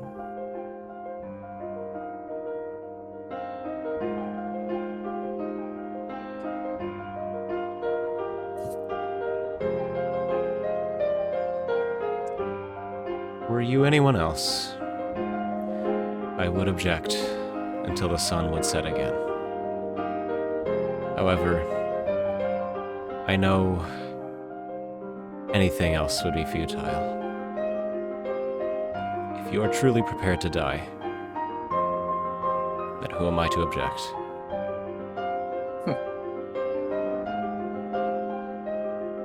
She smiles at you. One does not die for one's cause. One lives for it. And let's go, Prince of the Sun.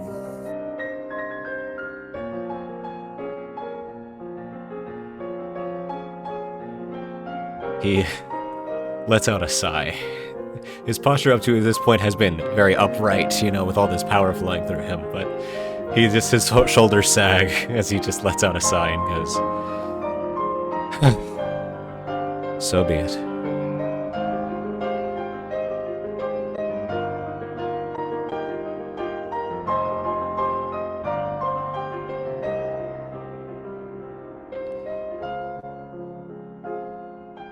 And Her hand is still outstretched. he will take it. And he will head over to the apparatus once again. As he will take his own ring first, because he is going in first no matter what.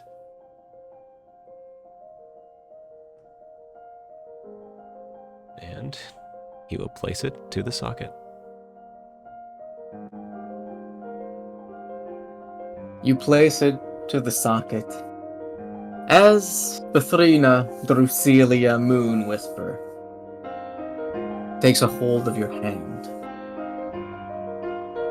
you can feel, Andre, your power being shared. From Bethrina Drusilia Moon Whisper, the queen of the moonlit night.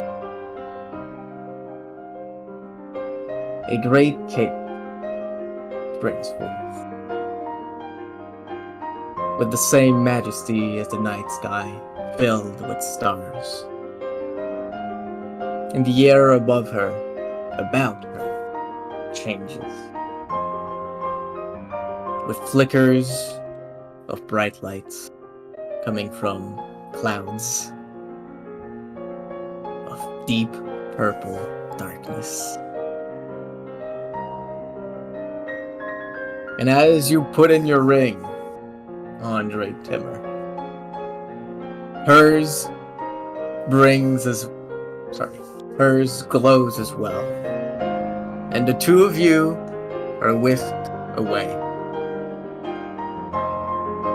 to a world far, far away.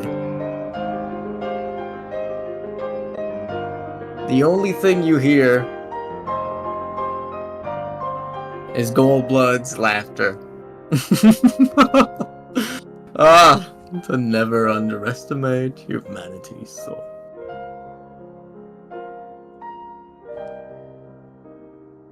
You find yourself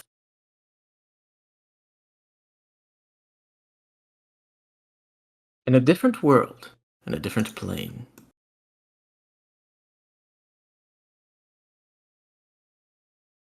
As you open your eyes, you come to a not unfamiliar sight. The Earth is a barren wasteland,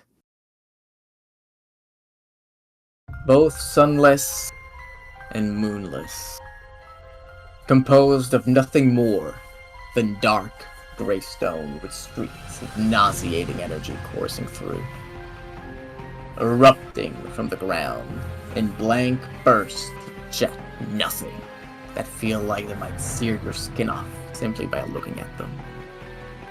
3 points stick out to you as differing from the Flint's domain. The first being the air itself, where the Flint's is bright and warm, if unmoving and relentless. This one is wrong. A pervasive sense of gloom and abandonment fills you through each pore of your body, like evil is licking away at your very soul and savoring you even before it begins to devour you. The second is the power. The calling it power is misleading. It isn't a strength or an influence, as others are. Its very nature is clearly corrupt, and the waves of insidious will that slam into you are not like the ocean or even like gravity, but sleep or hallucinations. You are a man of dire situations and no stranger to death. Yet never before now have you ever felt your instincts scream at you so loudly, run away, and abandon everything that brought you here, and maybe even find salvation in a small, dark corner of the world. But you are not a man of instinct. Lastly, and definitely most noticeable of the three, is the enormous landmass ahead of you, stretching well over the horizon, well over 50 kilometers long and thousands of feet tall, is a singular pale, colorless worm. Huge scars, hundreds of meters across, and gaping holes the size of castles can be seen on its side, along the decomposed skeletons of countless humanoid forms that have been stripped of any other characteristic. Thick, bulbous sea foam is accumulated on its back, the basis of a great forest of drooping trees whose massive branches zap bolts of lightning from the skies and almost reach to the ground. The ground quakes, the skies crumble, lightning falling all around you, an immense pressure as a titan puts its attention on you, crushing rock into more of its mushy self without even seeming to notice. Your stomach churns and your soul twists as you bear witness to what many and other times would have undoubtedly called by its proper name, a god. And yet, you are not alone. And your will, your soul, are not so easily shaken.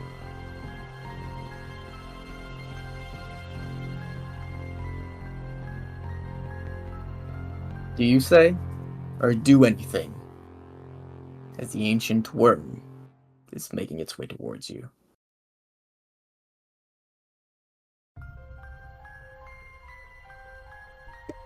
He will hold a hand up and focus in on it for a moment. Hear me, O Flint. Let us light a flame that'll last eternal. For everyone. The pressure of the world fades away.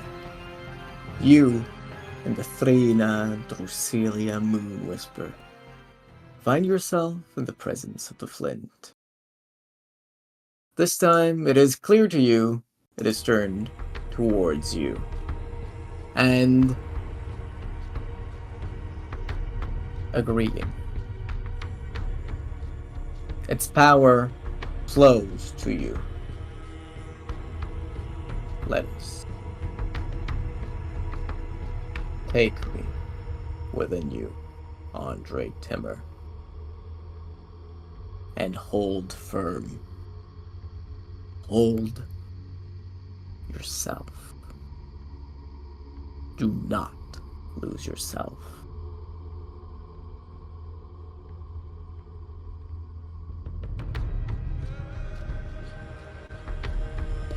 He will nod and he'll go up to the Flint and embrace him in one last hug. You do. And as you do, the power of the Flint becomes your own. Here is your stat block, along with a feature that is not written. Influence of the Moon Mistress. Andre Timmer's soul will not be taken.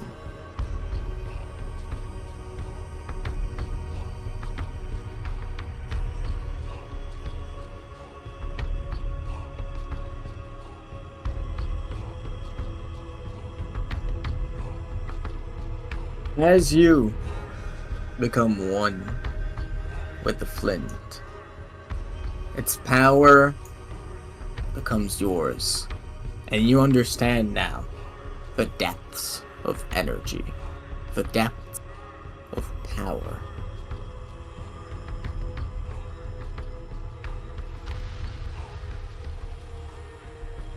Your influence is crushing, rivaling that of the worm.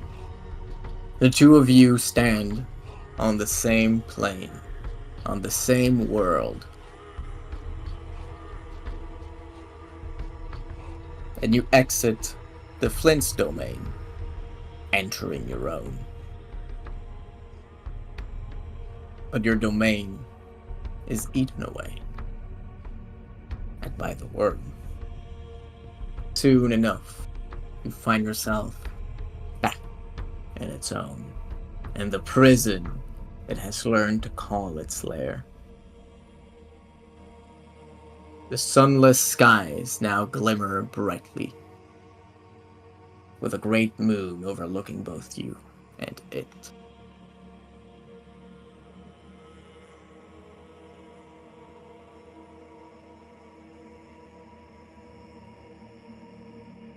What do you do?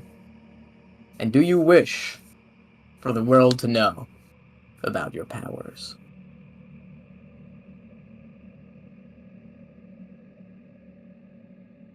You know what? They talked about it before. Yeah, he does. And let the world bear witness to Andre Timmer, once Avatar of the Flint.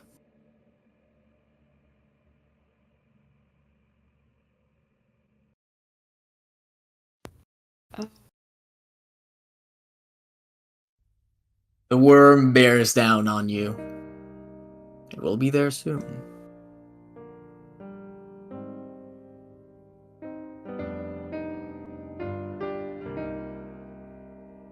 What do you do?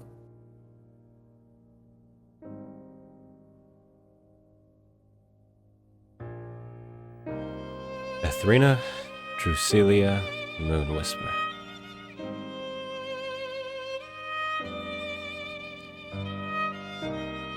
Are you with me? Yes. And we will strike down this evil god.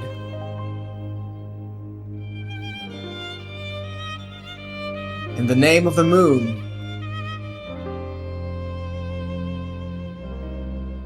She turns to you, clearly expecting something.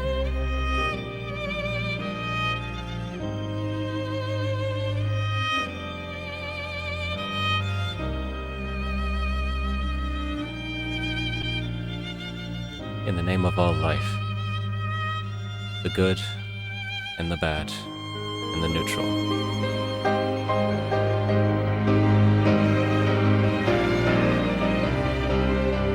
And he will hold up a hand as he will ready a primordial flame.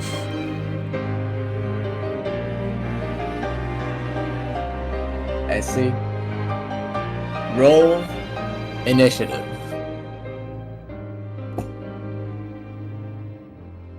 Okay. And Andre Timmer will never know this. He will never know the depth of his opponent's strengths. The world, however, will.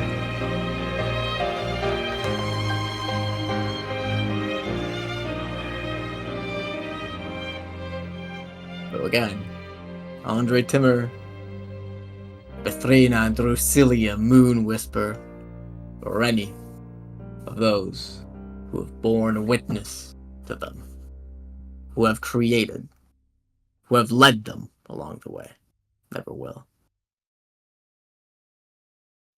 What did you roll for initiative, Andre Timmer?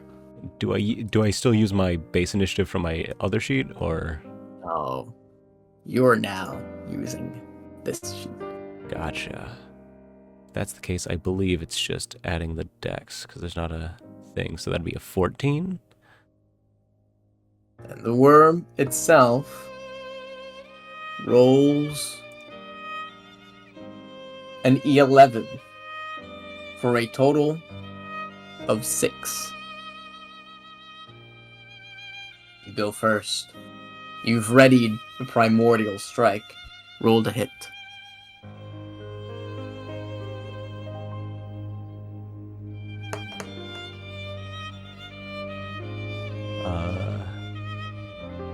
That's a 22 to hit. It does. All right, and is it more than 80 feet away? Easily. All right. I think that's 5d12. Roll damage. Oh, I'm sorry, there's a 0 missing. What do you mean there's a 0 missing? I'm on the range. Alright, let me just add that. What do you mean on the range? What is it? 1,200 feet? Okay. Actually, wait, this is a... Oh, There you go. I can make 3 of these. Alright, hold on. Before I roll the damage of this, I'm gonna roll the hit for the other 2. Please do. And I know exactly what flavoring to use for it. Okay, so the other one is a 31 to hit. And the other is... it was pretty low. It was a 16. Or not 16, 15. 15 as one of your blows being absorbed by the worm. It sinks into its skin among the bulbous trees. Does not seem to deal damage. The other 2, however, definitely do. Okay, so that's 10d12, I think, for those 2 hits. And he will kind of make a bolt of this, like, crackling, fiery energy, and he's gonna toss it up into the sky. And when it comes back down, it'll be a shower, like raining fire, back down onto it. How much damage do you deal? 60 points of fire damage. And if it is neutral or vulnerable... Well, yeah, if it's neutral, I think it takes double damage. If it's immune, it just takes normal damage.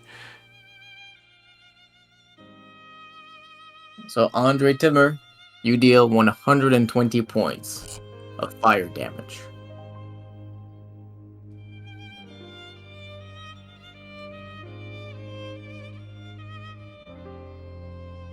Okay.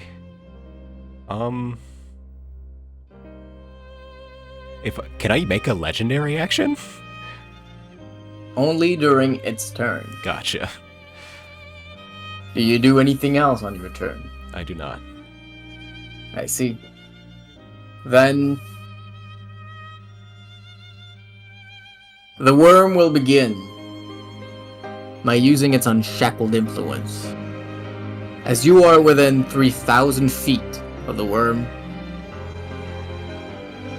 attempt a Constitution saving throw.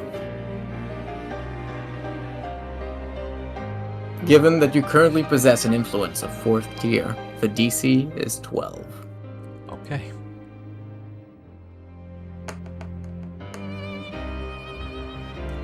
Wow, I think... Well, no, saving throws are different. Okay, plus 11, that's an 18. 18 passes. You take... just one moment.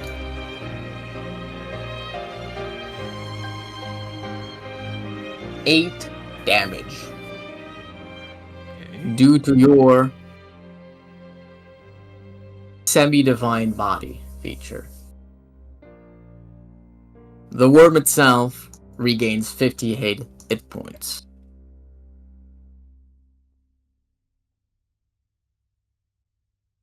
As bolts of dark energy emanate from everywhere around you. Some of them collide with you. You resist them. Oh, actually, I'm sorry. It only heals for 29. Because you are resistant due to having succeeded on your saving throw. Okay. You resist its influence. And now the worm will begin to try and attack you. It will use its aura attack. Make 3 Constitution saving throws. Okay. So that's in 28, a 30, and a 19. You pass 2 and fail the 3rd. The worm stares at you with its faceless face. And a bolt, a ray, begins to form ahead of it. It is a fraction of its size, only about 100 feet wide, but it strikes in at least a line that is thousands of feet long. You avoid two of them, deftly moving. The third one hits you square in the chest.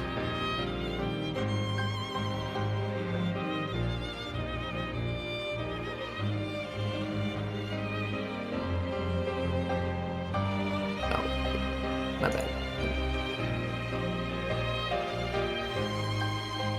That one doesn't work.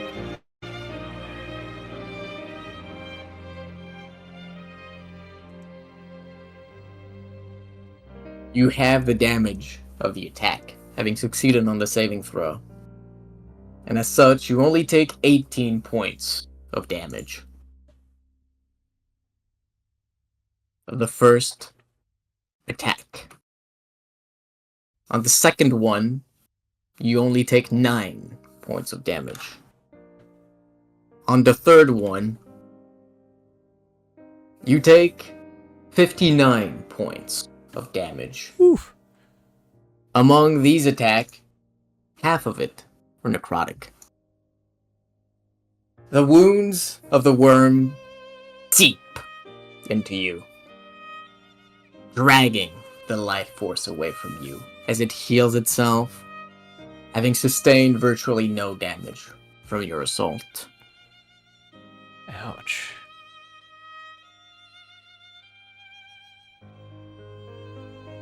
All right.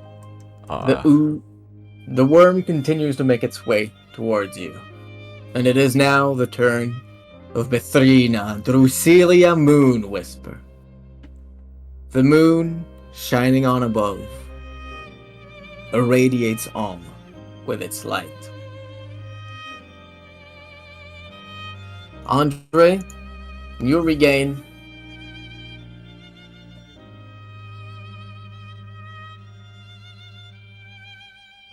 32 hit points. The worm itself takes 64 points of radiant damage. As the moon's calm and gentle rays flow back in you and invigorate you with vigor. If that's the case, I'd like to use a Strikes legendary down. action. I see. It strikes down the evildoer, the worm. What legendary action do you use? Just because the name is so cool, he's gonna use loyalty from a past age and summon Megara the Dawn Titan. Andre Timmer, you conjure up the loyalties that belong to whom you were, in a day before the sky was yellow. And you summon forth one of the names of the Flint. Give me just one moment.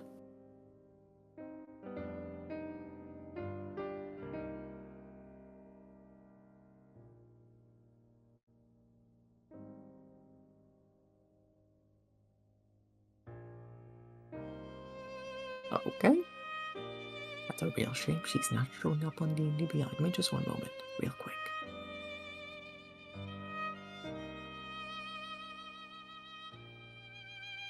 So how you feeling? Honestly, I get why Goldblood was like, hey, I have to kill you. I get it. I fully understand. You're not gonna die though, right? No, Cool. I get it though. Andre Oh. Timmer, you summon Megara, the Dawn Titan, by your side. As you conjure up the loyalties of the Flint's past names, North arrives. An enormous being raises from the earth.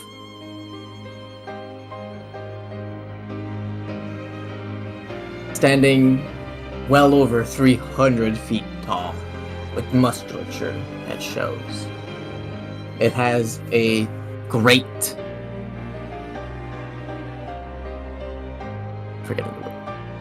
It has a great maul itself, which must weigh the size. Which must weigh as much as a mountain. It slams it into the ground. Flames erupt from it. And it is ready to attack.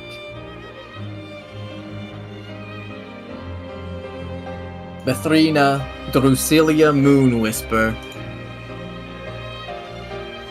will cast Foresight on you.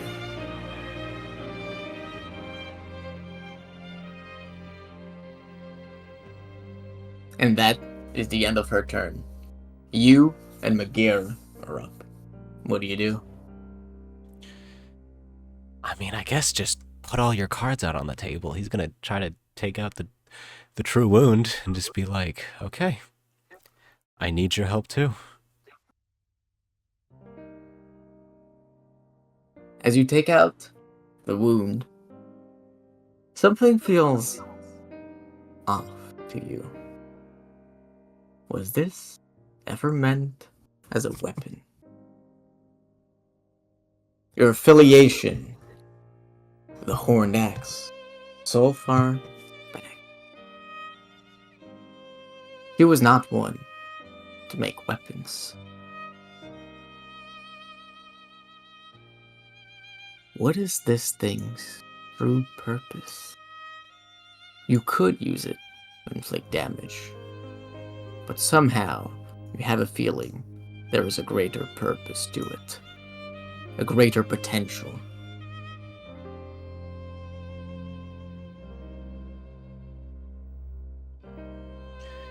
He will hesitate, acknowledging its greater purpose.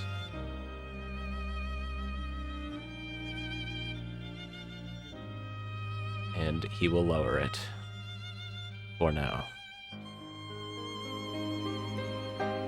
Oh, wait. I just realized the reduce all damage you take by 50 earlier, no, in here? Yeah. Does that mean I've taken no damage? No, I've added the reduction when I've told you how much damage you Gotcha. you've been taking. Okay. So, with that being the case...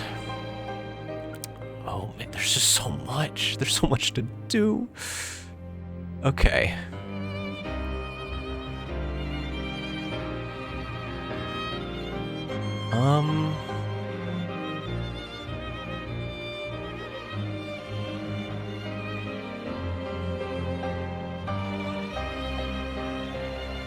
I guess he'll just head on. Yeah, he's gonna try to fight this thing head on, I guess, at this point. Alright. You and Bethrina Drusilia Moonwhisper, united as one, make your way over there. This thing is much too far away for you to actually be able to get to it in a single round. Okay, then I guess, yeah, he's just gonna keep shooting it, I guess. With the primordial fire. Okay. That's... You keep shooting at it. Roll to hit. Could have been better with some of them, but that's a... I gotta remember how what the thing is again. Oh, I'm on the wrong sheet, that's why. Well, Yeah, so you that's... beyond her stat sheet. He's got it. Yeah. Use Eldritch Blast. So that's an 18, a 31, and a 19. All of them hit. Roll damage. Okay. So that's what? 15 d12? Yeah. Okay.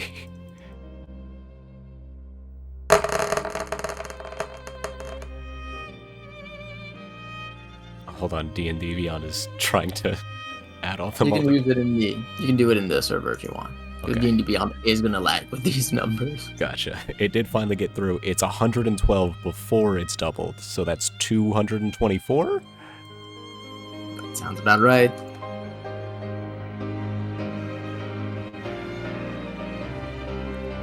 Describe it. Yeah, he will kind of hold out his hands, and he kind of like holds them lower, but he like half clenches his hands, and he will like raise them up like he's struggling to hold up a weight, and fire will pour from the ground and launch straight out like plumes of lava. The ground quakes and erupts, breaking in two as immense pillars of flame burst apart from the worm, searing it immensely, one of them carving a hole straight through it and on towards the skies. It comes back down like a rain of holy fire. Anything else?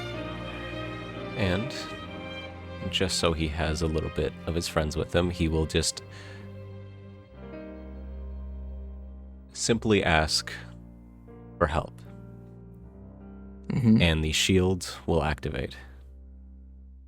And that's what he'll use his bonus action for. And that's it. You activate the animated shield. Your AC goes up by 4. And you get the feeling that something, somewhere, is watching you, looking out for you. Remember the warmth, the joy, the travels you've had with your friends. Knowing full well what lies ahead.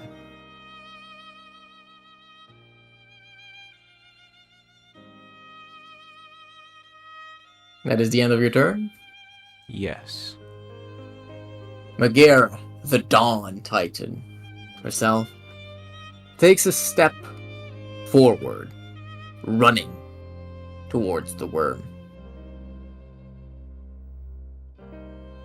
She is not anywhere near close enough to deal damage to it. She will need one additional turn to get there.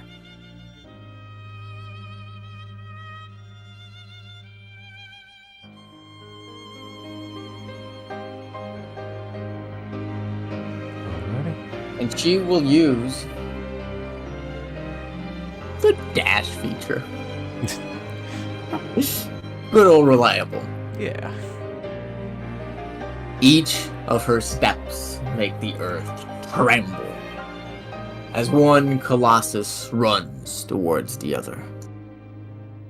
That is the end of her turn. The worm will strike again. Its aura. Make 3 con saves. Megara, the Dawn Titan, was also attempt 3. That's a 26, a 26, and a 13. You pass 2 and fail 1.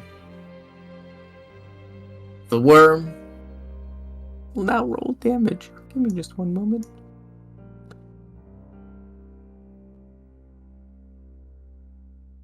The first wave of aura washes over you. Oh god. You resist it, only taking 28 points of damage, of which 14 are necrotic. The second wave throws itself back at you. This time, you take 18.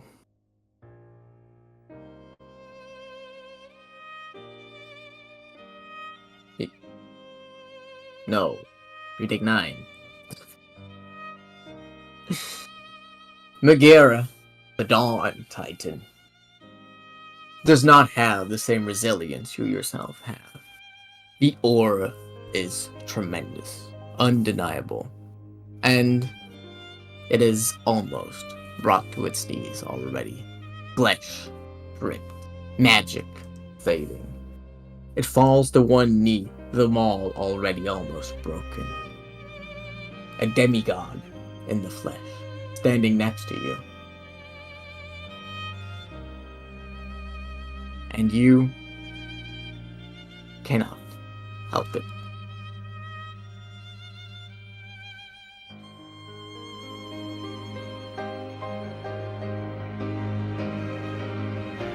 It is almost brought completely to its knees, but survives with approximately 120 HP.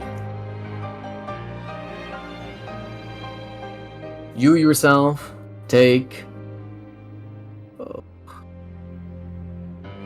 17 points of damage.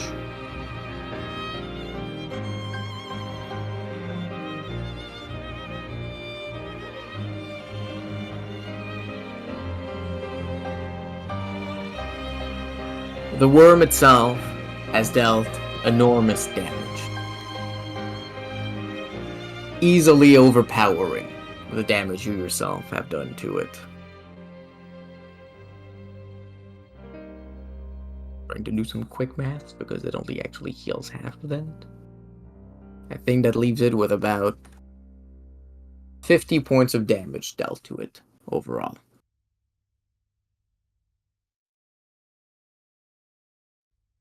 Right. Now, I got a question, Rama. Go ahead. After taking in the flint, I think you'll understand when I say this question of, do I know the Dawn Titan? Yes. You Gotcha. do. If that's The Dawn... Sorry, go ahead. If that's the case, he will get very, very angry that they have been hurt so much, and I'd like to use the Overwhelm legendary action to cast Immolation on it. You cast Immolation on the worm. And it must make a Dex save. Yeah. Which it simply fails, having a -5 and no proficiency on it. Ah. There is no world, no matter what, in which it succeeds against you. And it takes 16d6 fire damage. 16? Of course. It's vulnerable. Alright, how do I do the roll command with over again? Is it exclamation point R then the thing? Yeah, I'll do it. Like 16d6. Oh, you wanted to roll it? Oh, I'm gotcha. just like, okay. Oh, 16d8. I read the spell wrong. Oh, the D8. Okay. No, you're right. It's D6. My bad. Gotcha. Not D5. There we go. Alright, 68, so 136. And it also has to make that save on the end of its turns, or take an additional 4d6. It will fail all of them without exception, as it cannot succeed on a Dex save against your DC. Gotcha. Okay.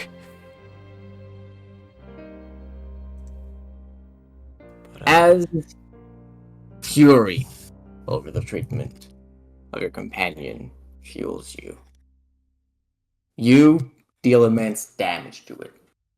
Pointing at the worm, flames spew forth from within and encircle its entire body, along its entire length, thousands and thousands of feet, kilometers wreathed in flame, ungodly, unstoppable flames.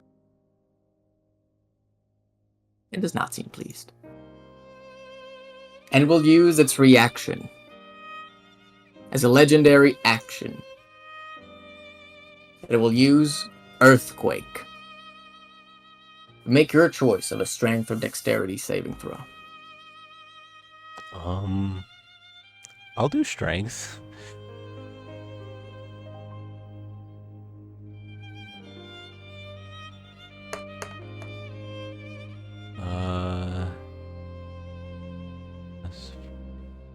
So that's 22. 22 passes. Magira, the Dawn Titan, is not quite as lucky, as she fails with a 19.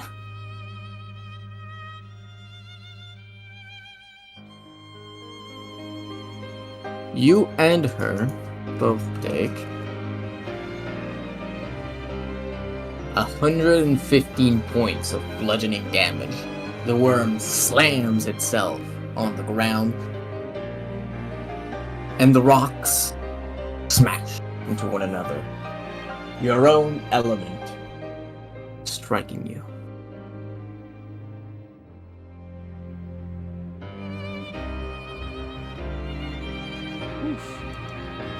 Okay. Wait, I take that much damage with the save? No. Having saved, you only take half of that. So that would be, 58, so 8 points of damage. Gotcha. Whereas Magira, the Dawn Titan, is left with 10 HP. I'm sorry, Magira. I thought it would be cool. I didn't realize. Ooh. Magira, the Dawn Titan, looks back at you. You feel nothing but pride and resolve in it. The words, "I will see you again, my lord," resound in your mind and in your ears through its powerful, booming voice. You can see magic beginning to accumulate within it.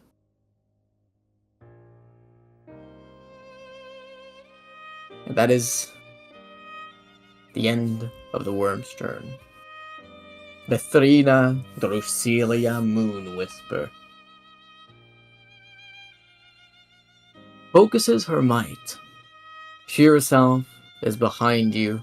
You see her beginning to float in the skies as, having both hands held to the left and right, she brings them together at the level of her eyes, and then slowly pushes them, one palm over the back of her other hand, to the ground.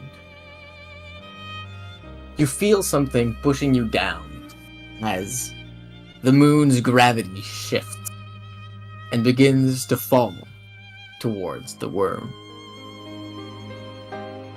It has not yet connected.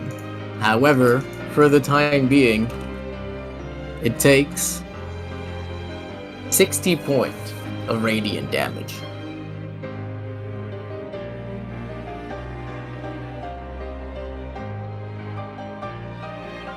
And that is the end of her turn.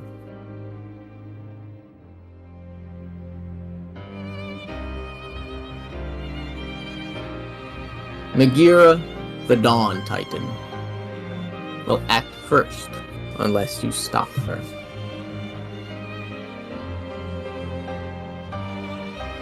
I guess in his head he's got like these conflicting feelings. Like one is of pride, but there's another one that's just worried. But he'll let her do his thing.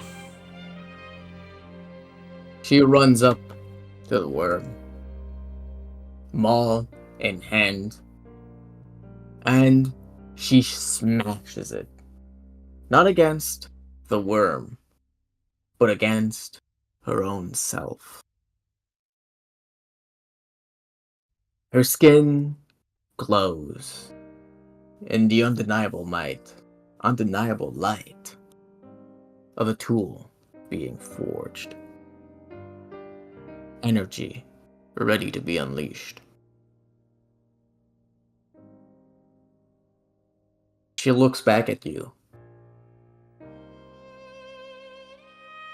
And you know something Andre Timmer never would have.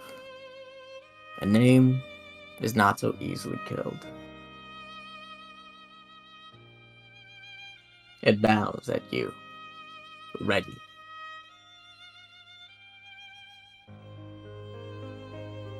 That is the end of her turn. All right, and the worm ended its turn, right? Yeah, All right. And so has Bethrina, and so has Magira. Gotcha. Yeah. If it ends its turn, I got to roll another 8d6 for it for the fire damage. Ah, yes. I did forget a feature, actually. There we go. That's 32. Or is that already doubled, or is that on top of it? 8d6 is not doubled. So it takes 64. Oh, wait, no, it's 46, right? Because Yeah, it's continues. 46, so it's 8. So yeah, that is doubled. Gotcha. It takes 32 points of damage. All right, then you might need to take out then 100. No, you have to take out another 68 from its HP because I doubled the 16d6, I think. The 16d6 Yeah, no, that's was fine. already. Oh, No, that one is okay. The initial damage is higher. gotcha. Okay.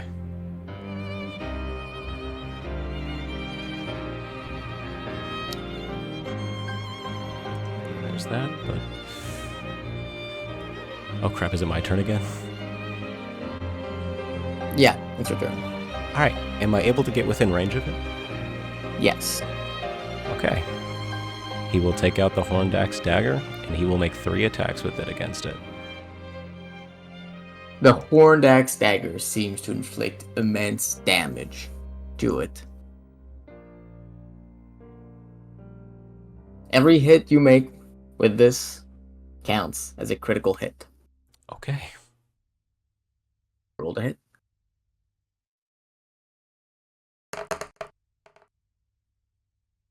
Alright, so that's a... Okay, with a plus 16 to hit. That's a 25, a 33, and a 34. All of them hit. Okay, so Roll damage. all of those are 2d6, so that's 66 plus 30. Yeah, it's all doubled.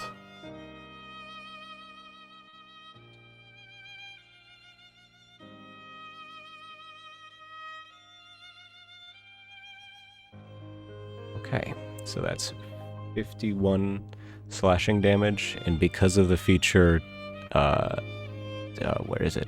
No, I was just looking at it. Armament from stone, it also reduces its max HP by 51, I think, as well. It does. As you slash at it with the Horned Axe dagger, power fills you from your connection with the Horned Axe. You are not her, but you have been with her. The power lingers, and you call upon a fraction of her influence to help battle the worm.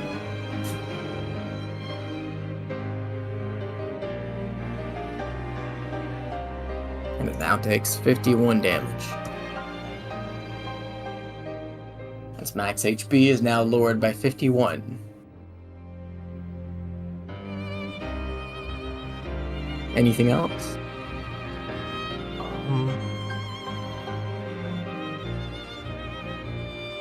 I don't know if dual wielding lets me do another one, because I'm using that to make the attacks, so... And I did get 2 Horndax daggers, so I think... Yeah, no, you can do it.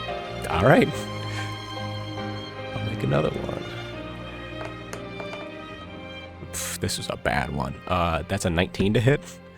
It does hit. Okay. Critical hit too. So yeah, it's just 2d6, right? Because I don't have the modifier? Yep. Hey man, it reduces max HP. We take what we can get. Ooh, Exactly. even rolled above average 8. 8. Awesome. So its max HP is now reduced by 59. Sick. And that's it. As your turn ends, the worms begin. Every creature in a 3,000-foot radius must survive a con save, actually. Make a con save, please. DC is 12.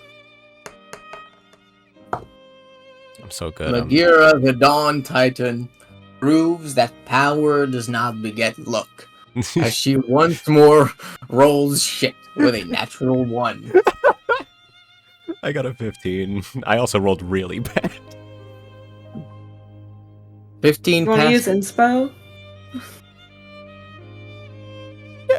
Wait. I'm like scared to use it right now. Yeah, We no, have I'll give three. Megara my inspiration. Wow.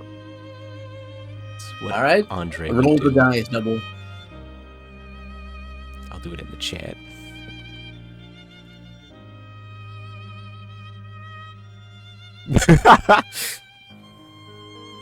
Four. 4 will be enough for her to go! pass. Because she has a plus 19 to Constitution saving throws. So with a 23, she does pass. Sick. Wait, no. Hold on, I'm looking at the worm stat sheet. Hold on, let me try that again. Okay, so she's got a plus 12, which is enough. Sick. With the 4, that is 16, that is good enough. Because of her own influence. And so she only takes half of 10d10 damage. Taking 22 damage. Killing her. Oh.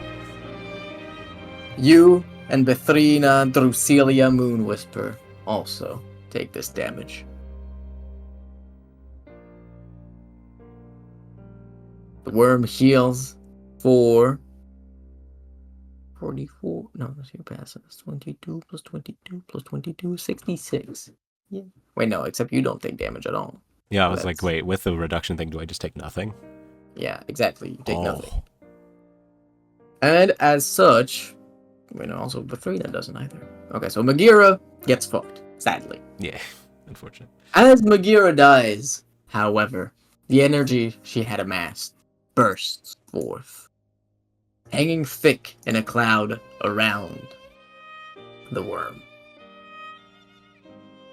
The Flint, and now Andre Timmer, knows this.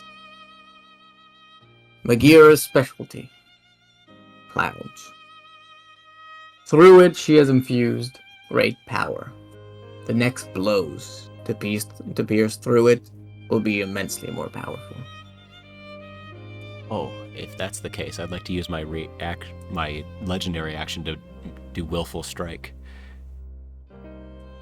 As you're about to do it, Bethrina Drusilia Moonwhisper nudges at you. Do not wait for me. We will strike together. He will back off. However, I instead will use my legendary action to make a perception check. Mm-hmm. On what? I don't the worm. What are you trying to perceive? It's definitely there. Like, I don't know, I just see perception check and I'm like, ooh, this'll be fun. I guess about the surroundings a bit more, maybe try to see what's kind of happening. Okay, roll perception. Okay.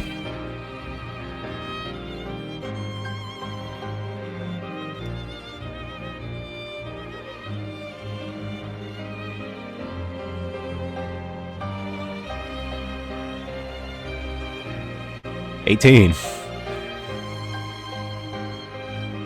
18! You can't help but notice that the moon seems to be about to fall on you. Gotcha. That doesn't seem to be too far from Bethrina Drusilia Moonwhisper, the Moon Maiden's plans. All right.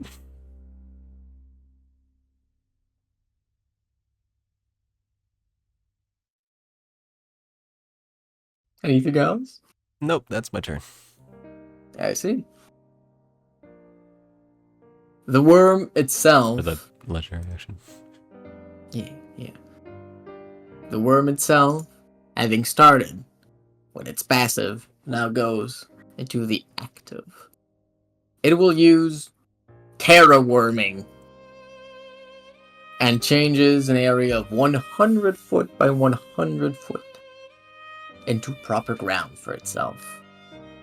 You take 5d10 necrotic damage, and it regains as much.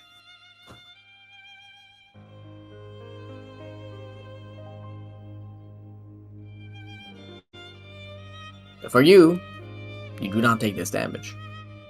It, however, regains 32.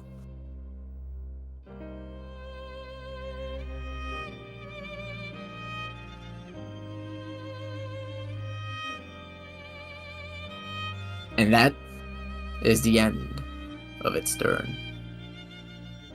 Bethrina Drusilia Moon Whisper keeps lowering her hand. Around her are a circle of bright stars appearing.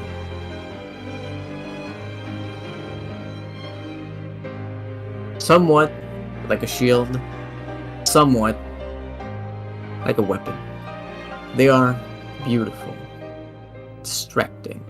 Their magic is evident.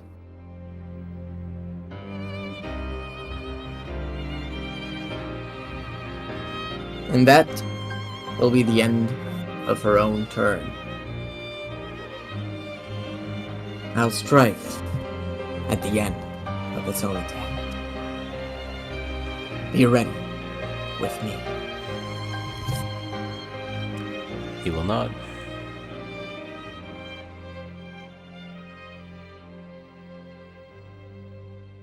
And that is the end of her turn. What do you do? He wants me to wait. I can't make my typical attacks. Would casting a spell also fall under the thing Megara gave me?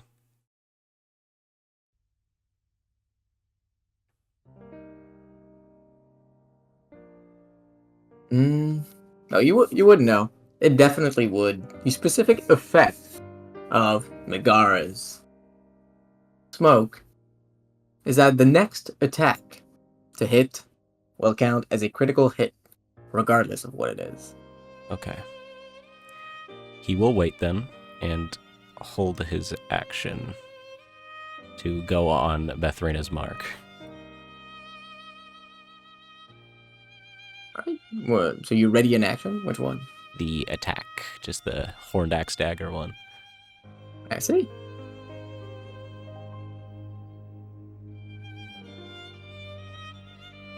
Then that is the end of your turn. The worm itself, its influence, spreads once more. And I don't think there's any way that you actually fail the con save, so I'll save you the hassle of doing it. Okay. Because there is simply no way you fail it. Gotcha.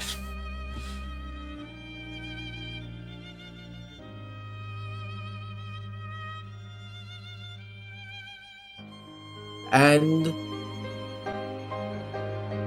it will use its flail attack, reaching out to hit you 3 times.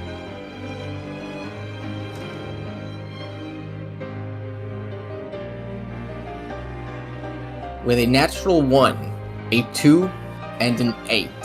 2 of its strike. Oh yeah, it has disadvantage because you have foresight. Right. Alright, let me roll that 8 again.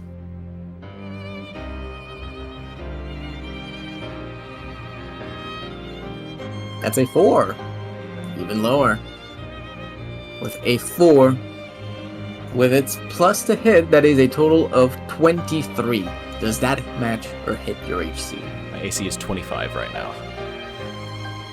You parry each of the blows easily. One of them slips in past your defenses.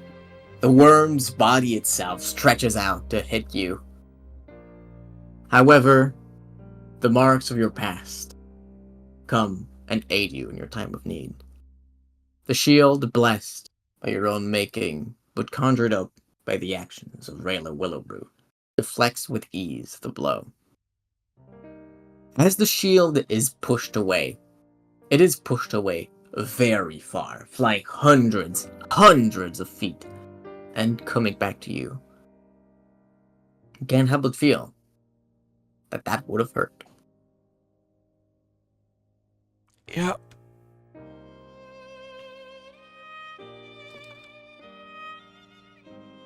And that will be the end of its turn. Bethrina Drusilia Moon Whisper will use the legendary action, Moon Crash. Oh. as she slams down the moon into the Giga Worm. Do you do anything on Drake Timmer? He will ready the horned axe, and not to be outdone, he will imbue it with his own power, and he'll have the dagger kind of light up and extend the kind of like the blade with like its own light, and this like kind of caressing, like flowing lava. And he will put a hand on the back of the pommel of the dagger and then try to push it straight into the worm. I see. Do you use a legendary action along with that? Yeah, you know what? Yeah, I'll use the legendary action to make another one too. I see. Both of these attacks still count as critical hits, and Bethrina Drusilia Moon's Whisper, her spell having landed first, benefits from Agira, the Dawn Titans. Empowering Smoke. Daria, Yash, would one of you two like to roll the damage for this?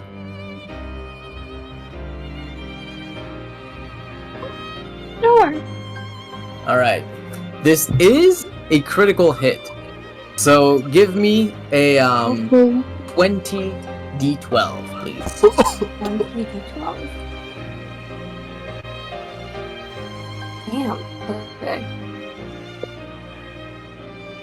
It's just with an exclamation point? Yeah.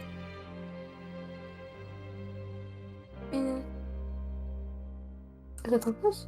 No, not like that. There's a space between the 20 and the exclamation mark. Okay. Do you need exclamation mark R and then do it, or? Yeah, Gotcha. that's true. There's also that. Like a pirate. This. No, You gotta I'm put an sorry. R. Exclamation mark R and then the space in the thing. She can't handle the power. Yeah, it's the issue of the R. You know, it's pretty hard. Could call it a hard R. I wasn't gonna make the joke. Some would call it difficult. I'm scared this one won't work. Here, let me I can do it. like this. Okay, idea. Oh, Okay, There we Yash go. got it. And as that is a critical hit, the total damage is going to be 266. As Oh. Andre, you bear witness to the moon's goddess. Bringing it down with extreme force, it smashes down an ungodly, brute strength. The worm itself is caved in. Smooshed on the ground, there is now an entire circle, several thousand feet across, where the worm is flat against the ground. Its radiant energy does not stop, and the damage will continue. As it takes 266 damage. Making it clear to any that had perhaps previously doubted it, that humanity is not to be trifled with. How much damage do you deal, Andre Timmer? It seems like it'd be a little lackluster in comparison. But, Let's change your legendary action, so wish. but one of them, the really strong ones on a recharge. I'll go for it. I'll try to You see. roll a d6 for it, don't you? Yeah. So I It's just been- roll It's been 1d6? 2 turns you used it, so I think you can roll it twice. Because you don't roll when you're about to use it. You roll like at the start of your turn. Gotcha. Okay, one's a 6 and one's a 1. Got the 6. Okay. He'll cast Destructive Wave. Dealing 5d6 and 5d6 damage twice. Along with knocking it prone, which does not work because it's a worm. But Yeah. So that's 10d6 or is that 20d6? Bethrina Drusilia Moon Whispers, a spell, took the Empowering Smoke from Magira, the Dawn Titan's legacy.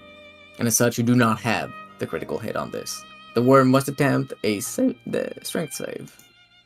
Give me just one moment. Goodbye, my dear the Dawn Titan. Your statue was pretty cool. Actually, it's a con save for Destructive Wave. Is it? Yeah. Which in hindsight, maybe not the best choice here for me, but you know. True. That is a 3 though, and that worm has a 19, so that's a total of 20. What is my save?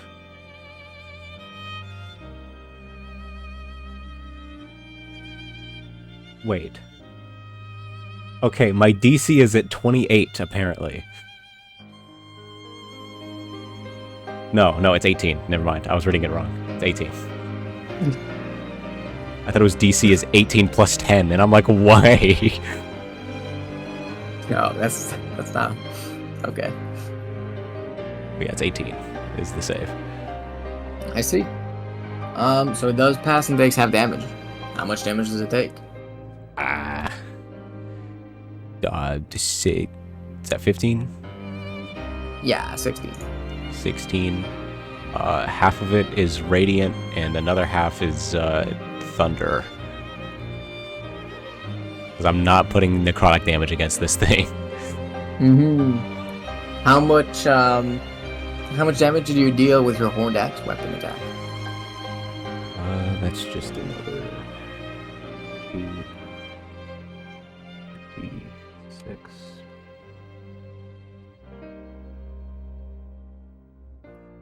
And 17.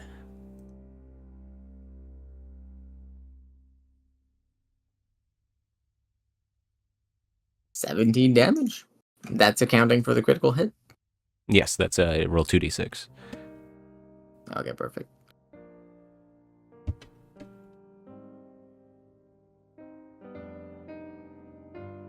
The damage on the worm seems to have started to pile up, even through its regenerative abilities. You can't help but feel that perhaps this has been going swimmingly? Certainly you would never have been able to handle this without your newfound powers, but the true wound's true strength doesn't quite seem to have been required yet. Whatever use it might have. You can feel something within it beginning to well up.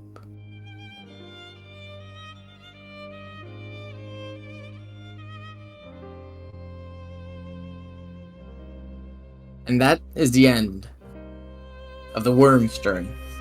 Bethrina Drusilia Moon Whisper will begin to gather each of the shards of the moon, cusping her hands together, as each of the shards, now broken, spiked together, raised slightly up, she will slam them down hard.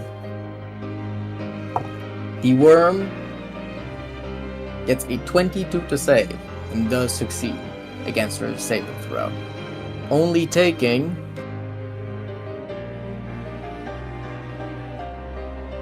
35 points of radiant damage as each of the shards embed themselves in the worm without issue, but the worm absorbs the light coming from it. It denies them their true radiance, their true beauty. And that is the end of her turn. Alright, so... Double, don't read the following message. Okay, wait, where is it being sent? It's okay. Okay. To Daria and Yash, this is how much damage the worm is currently taking, with its HP having been reduced by 90-ish. So it takes another 26 fire damage from the immolation. Add a 26 to that, as it cannot possibly succeed on its save against that. Alright. He hasn't pulled this out yet, so he's gonna do it. He's gonna reach in, like, behind him and take out of the holster the short sword. That's a bit smaller in his hand now, so to accommodate, he will put his other hand kind of near the bottom, and fire and this kind of molten lava will extend the reach of the blade, reaching up towards 15 feet long, which is apparently the range of this short sword. So a massive fiery greatsword, and he will make 3 attacks with it. See, roll to hit, plus 14 to hit on each of them. Alright, so that's a 25, 26, and a dirty 20. Dirty 20. Each of them hit. Okay, so the fire damage is doubled, so I'll roll just the slashing damage first. Mm-hmm. So that's 3d6 plus 24.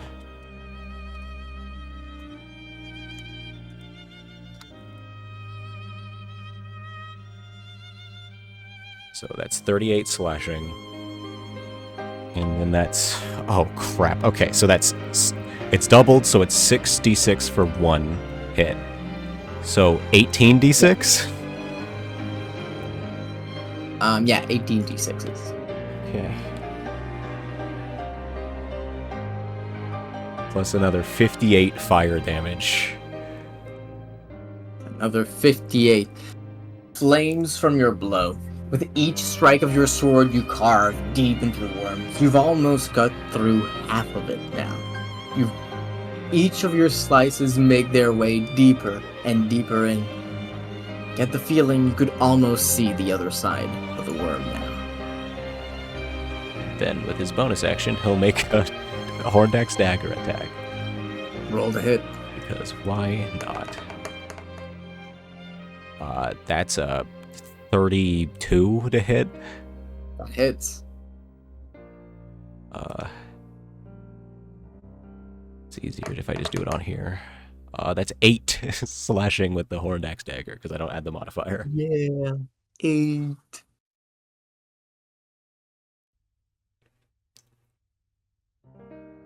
I guess I could just keep casting Immolation if I get the recharge. Do I just roll the recharge on my turn?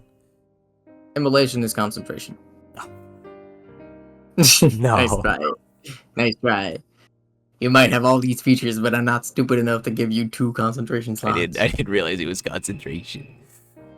I have other things to cast, I think. Like Earthbind. Yeah, yeah, actually, now that I think about that concentration... Yeah, I don't have any other spells that I could... Unless I want to re-up Immolation over and over, but that seems a little redundant. Mm-hmm. So, anyhow. Yeah, that's my turn. Alright. The worm's turn now begins. It knows it is injured.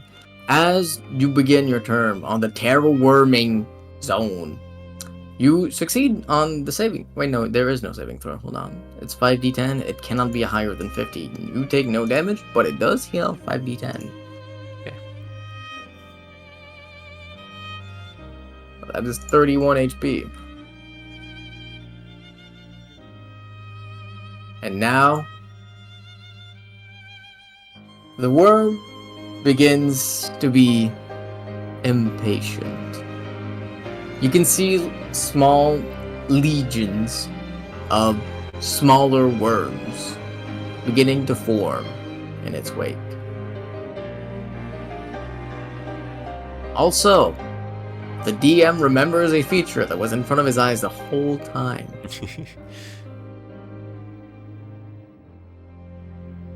Succeed, double attempt a DC 22.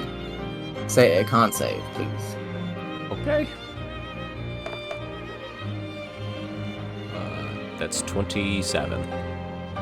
27 passes. As the magic effect of your immolation targets the worm, you can feel it trying to devour it, even without meaning to, truly. You resist it, however. Your magic is strong. Your magic is firm. You will subsist. The worm, once more, attempts to hit you, flailing angrily.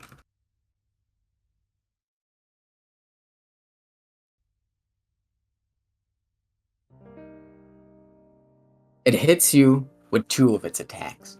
The first one is easily parried by Rayla Willowbrew's shield, her boon of protection. that were yours even now. The other two make their way past her defenses, and you take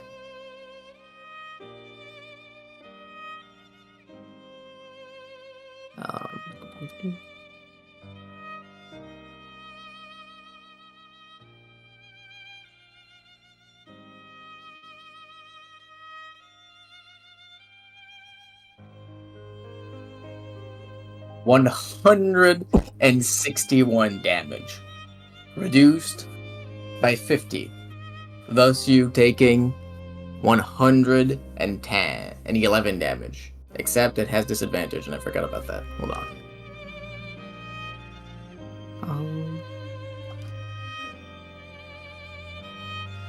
The second roll turns into a 2, which does not match her AC. The last one, however, does hit, dealing this much damage.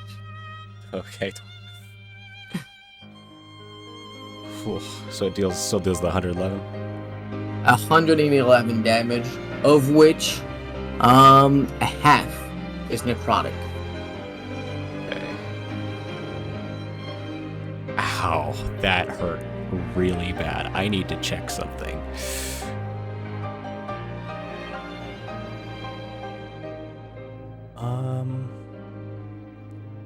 Okay, never mind.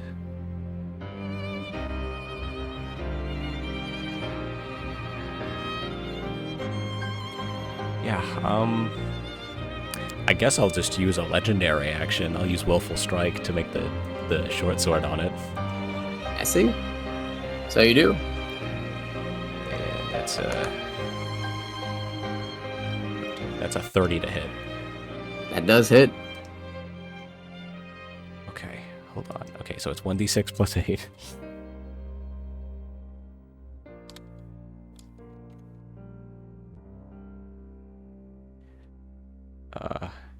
And then plus another 66.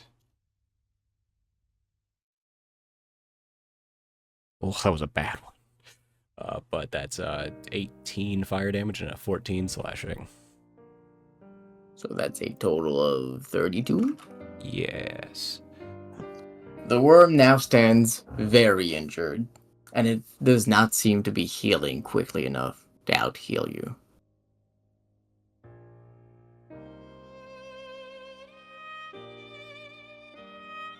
As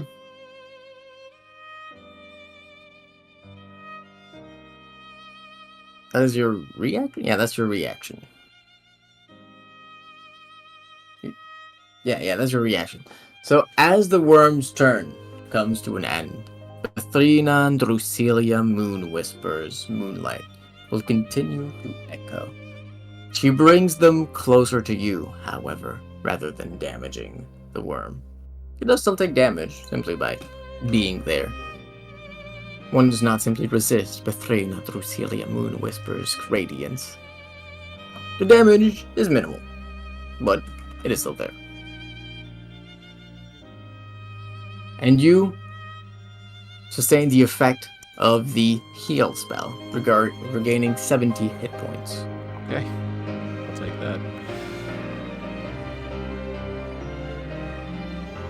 Bethrina and Drusilia Moon Whisper begins to gather up each of the fragments of the moon once more, readying for another moon crash.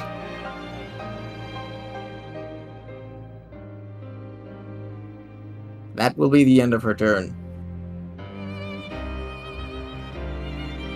What do you do?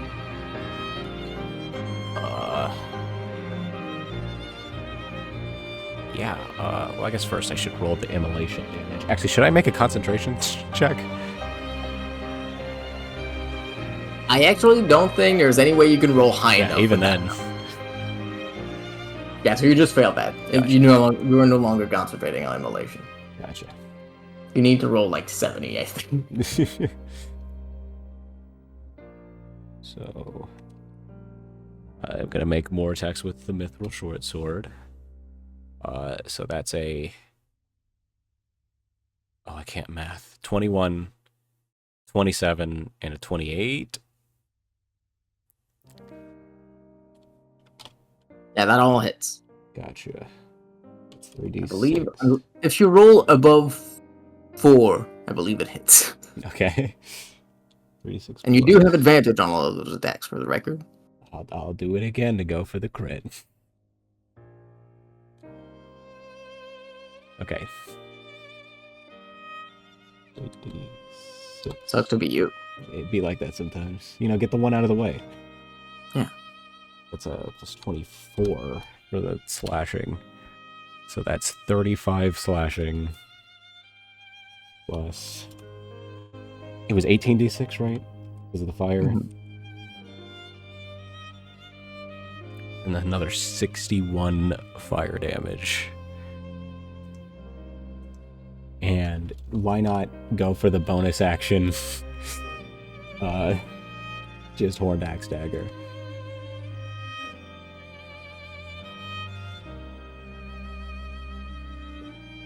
It's 9 plus Good 9 16. damage. Oh no, that's the hit. Oh, that's okay though. That does hit. You got the modifier to hit. Yeah. Oh, plus another 10 from the Horned Axe Dagger. Pretty good. I will tell you this, Andre. If you can deal 150 damage, this thing will be down. Okay. We'll see if I can live long enough.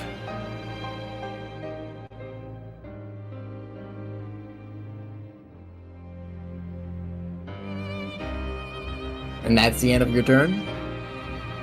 Yes. The worm will once more try and attack you.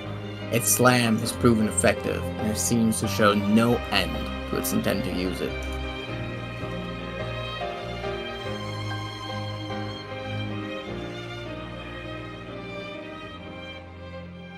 The only one of these attack to hit you is the second one, with a 27 to hit. Oh. Oh wait, actually, does the other one hit too? Yeah, both of them are 27, aren't they? Yeah. One of us is 26. No, that's a 3. You get a 26 and a 27. Do both of these hit you? Yes. I see. Then you will take... Bum, bum, bum. Give me just one moment. D11 plus 6.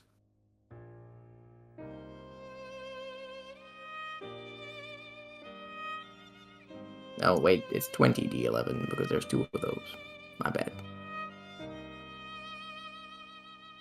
Also, quick question, Rama. Do I still have the World Shaper feat? Yes. Gotcha. Why do I say plus 6 when it's plus 13? Am I stupid? Can I not count? This one will be a plus 19 to compensate.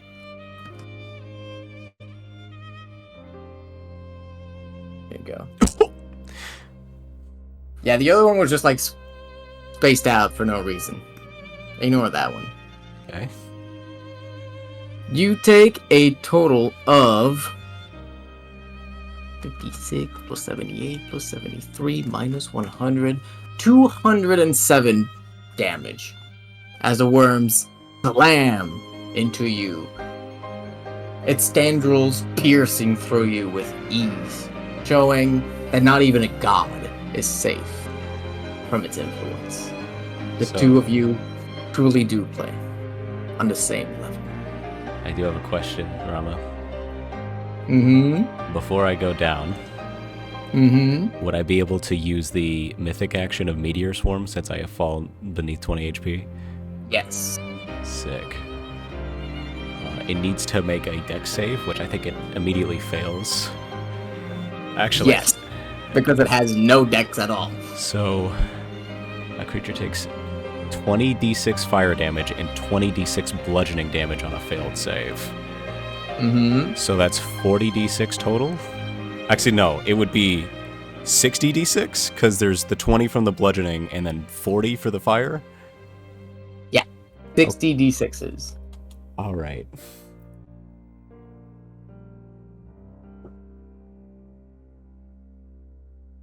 Oh, that's 50d6, hold on.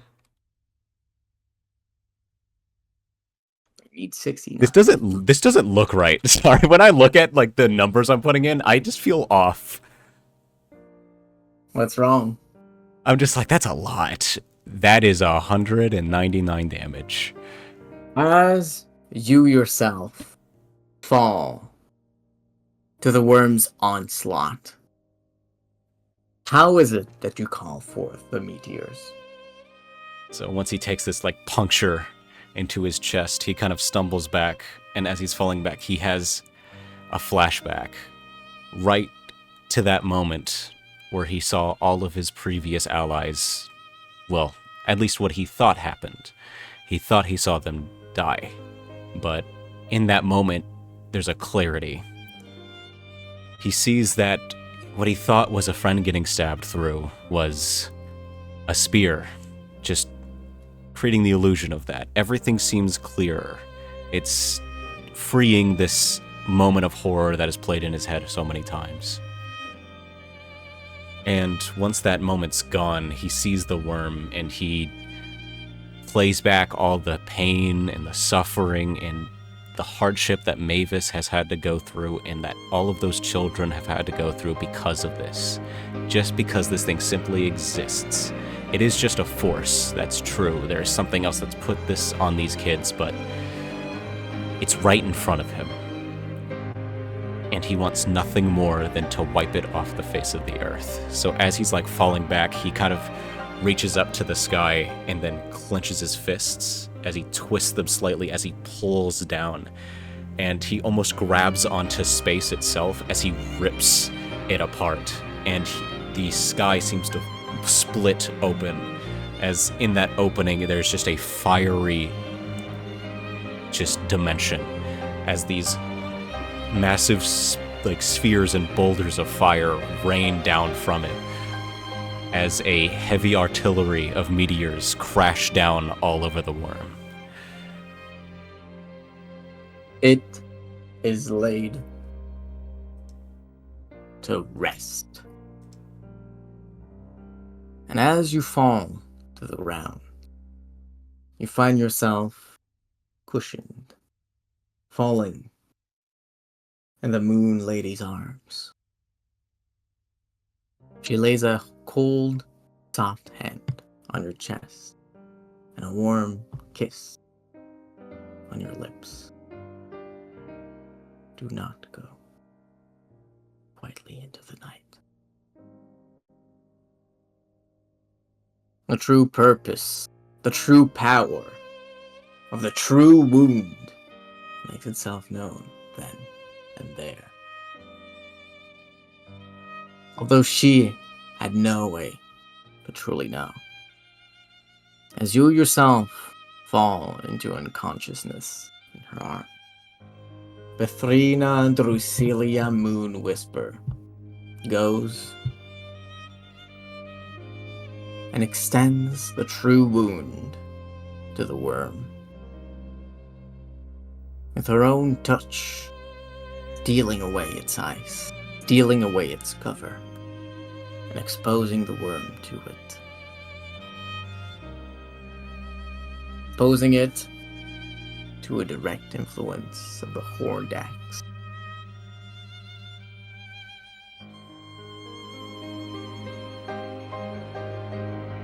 The world glows in a rainbow bridge encompassing all, in the tomb of the worm. Of a worm that could have destroyed, that could have rampaged, that you have seen yourself could not have been stopped. Safe for someone like you. There will never again be another Andre Timmer.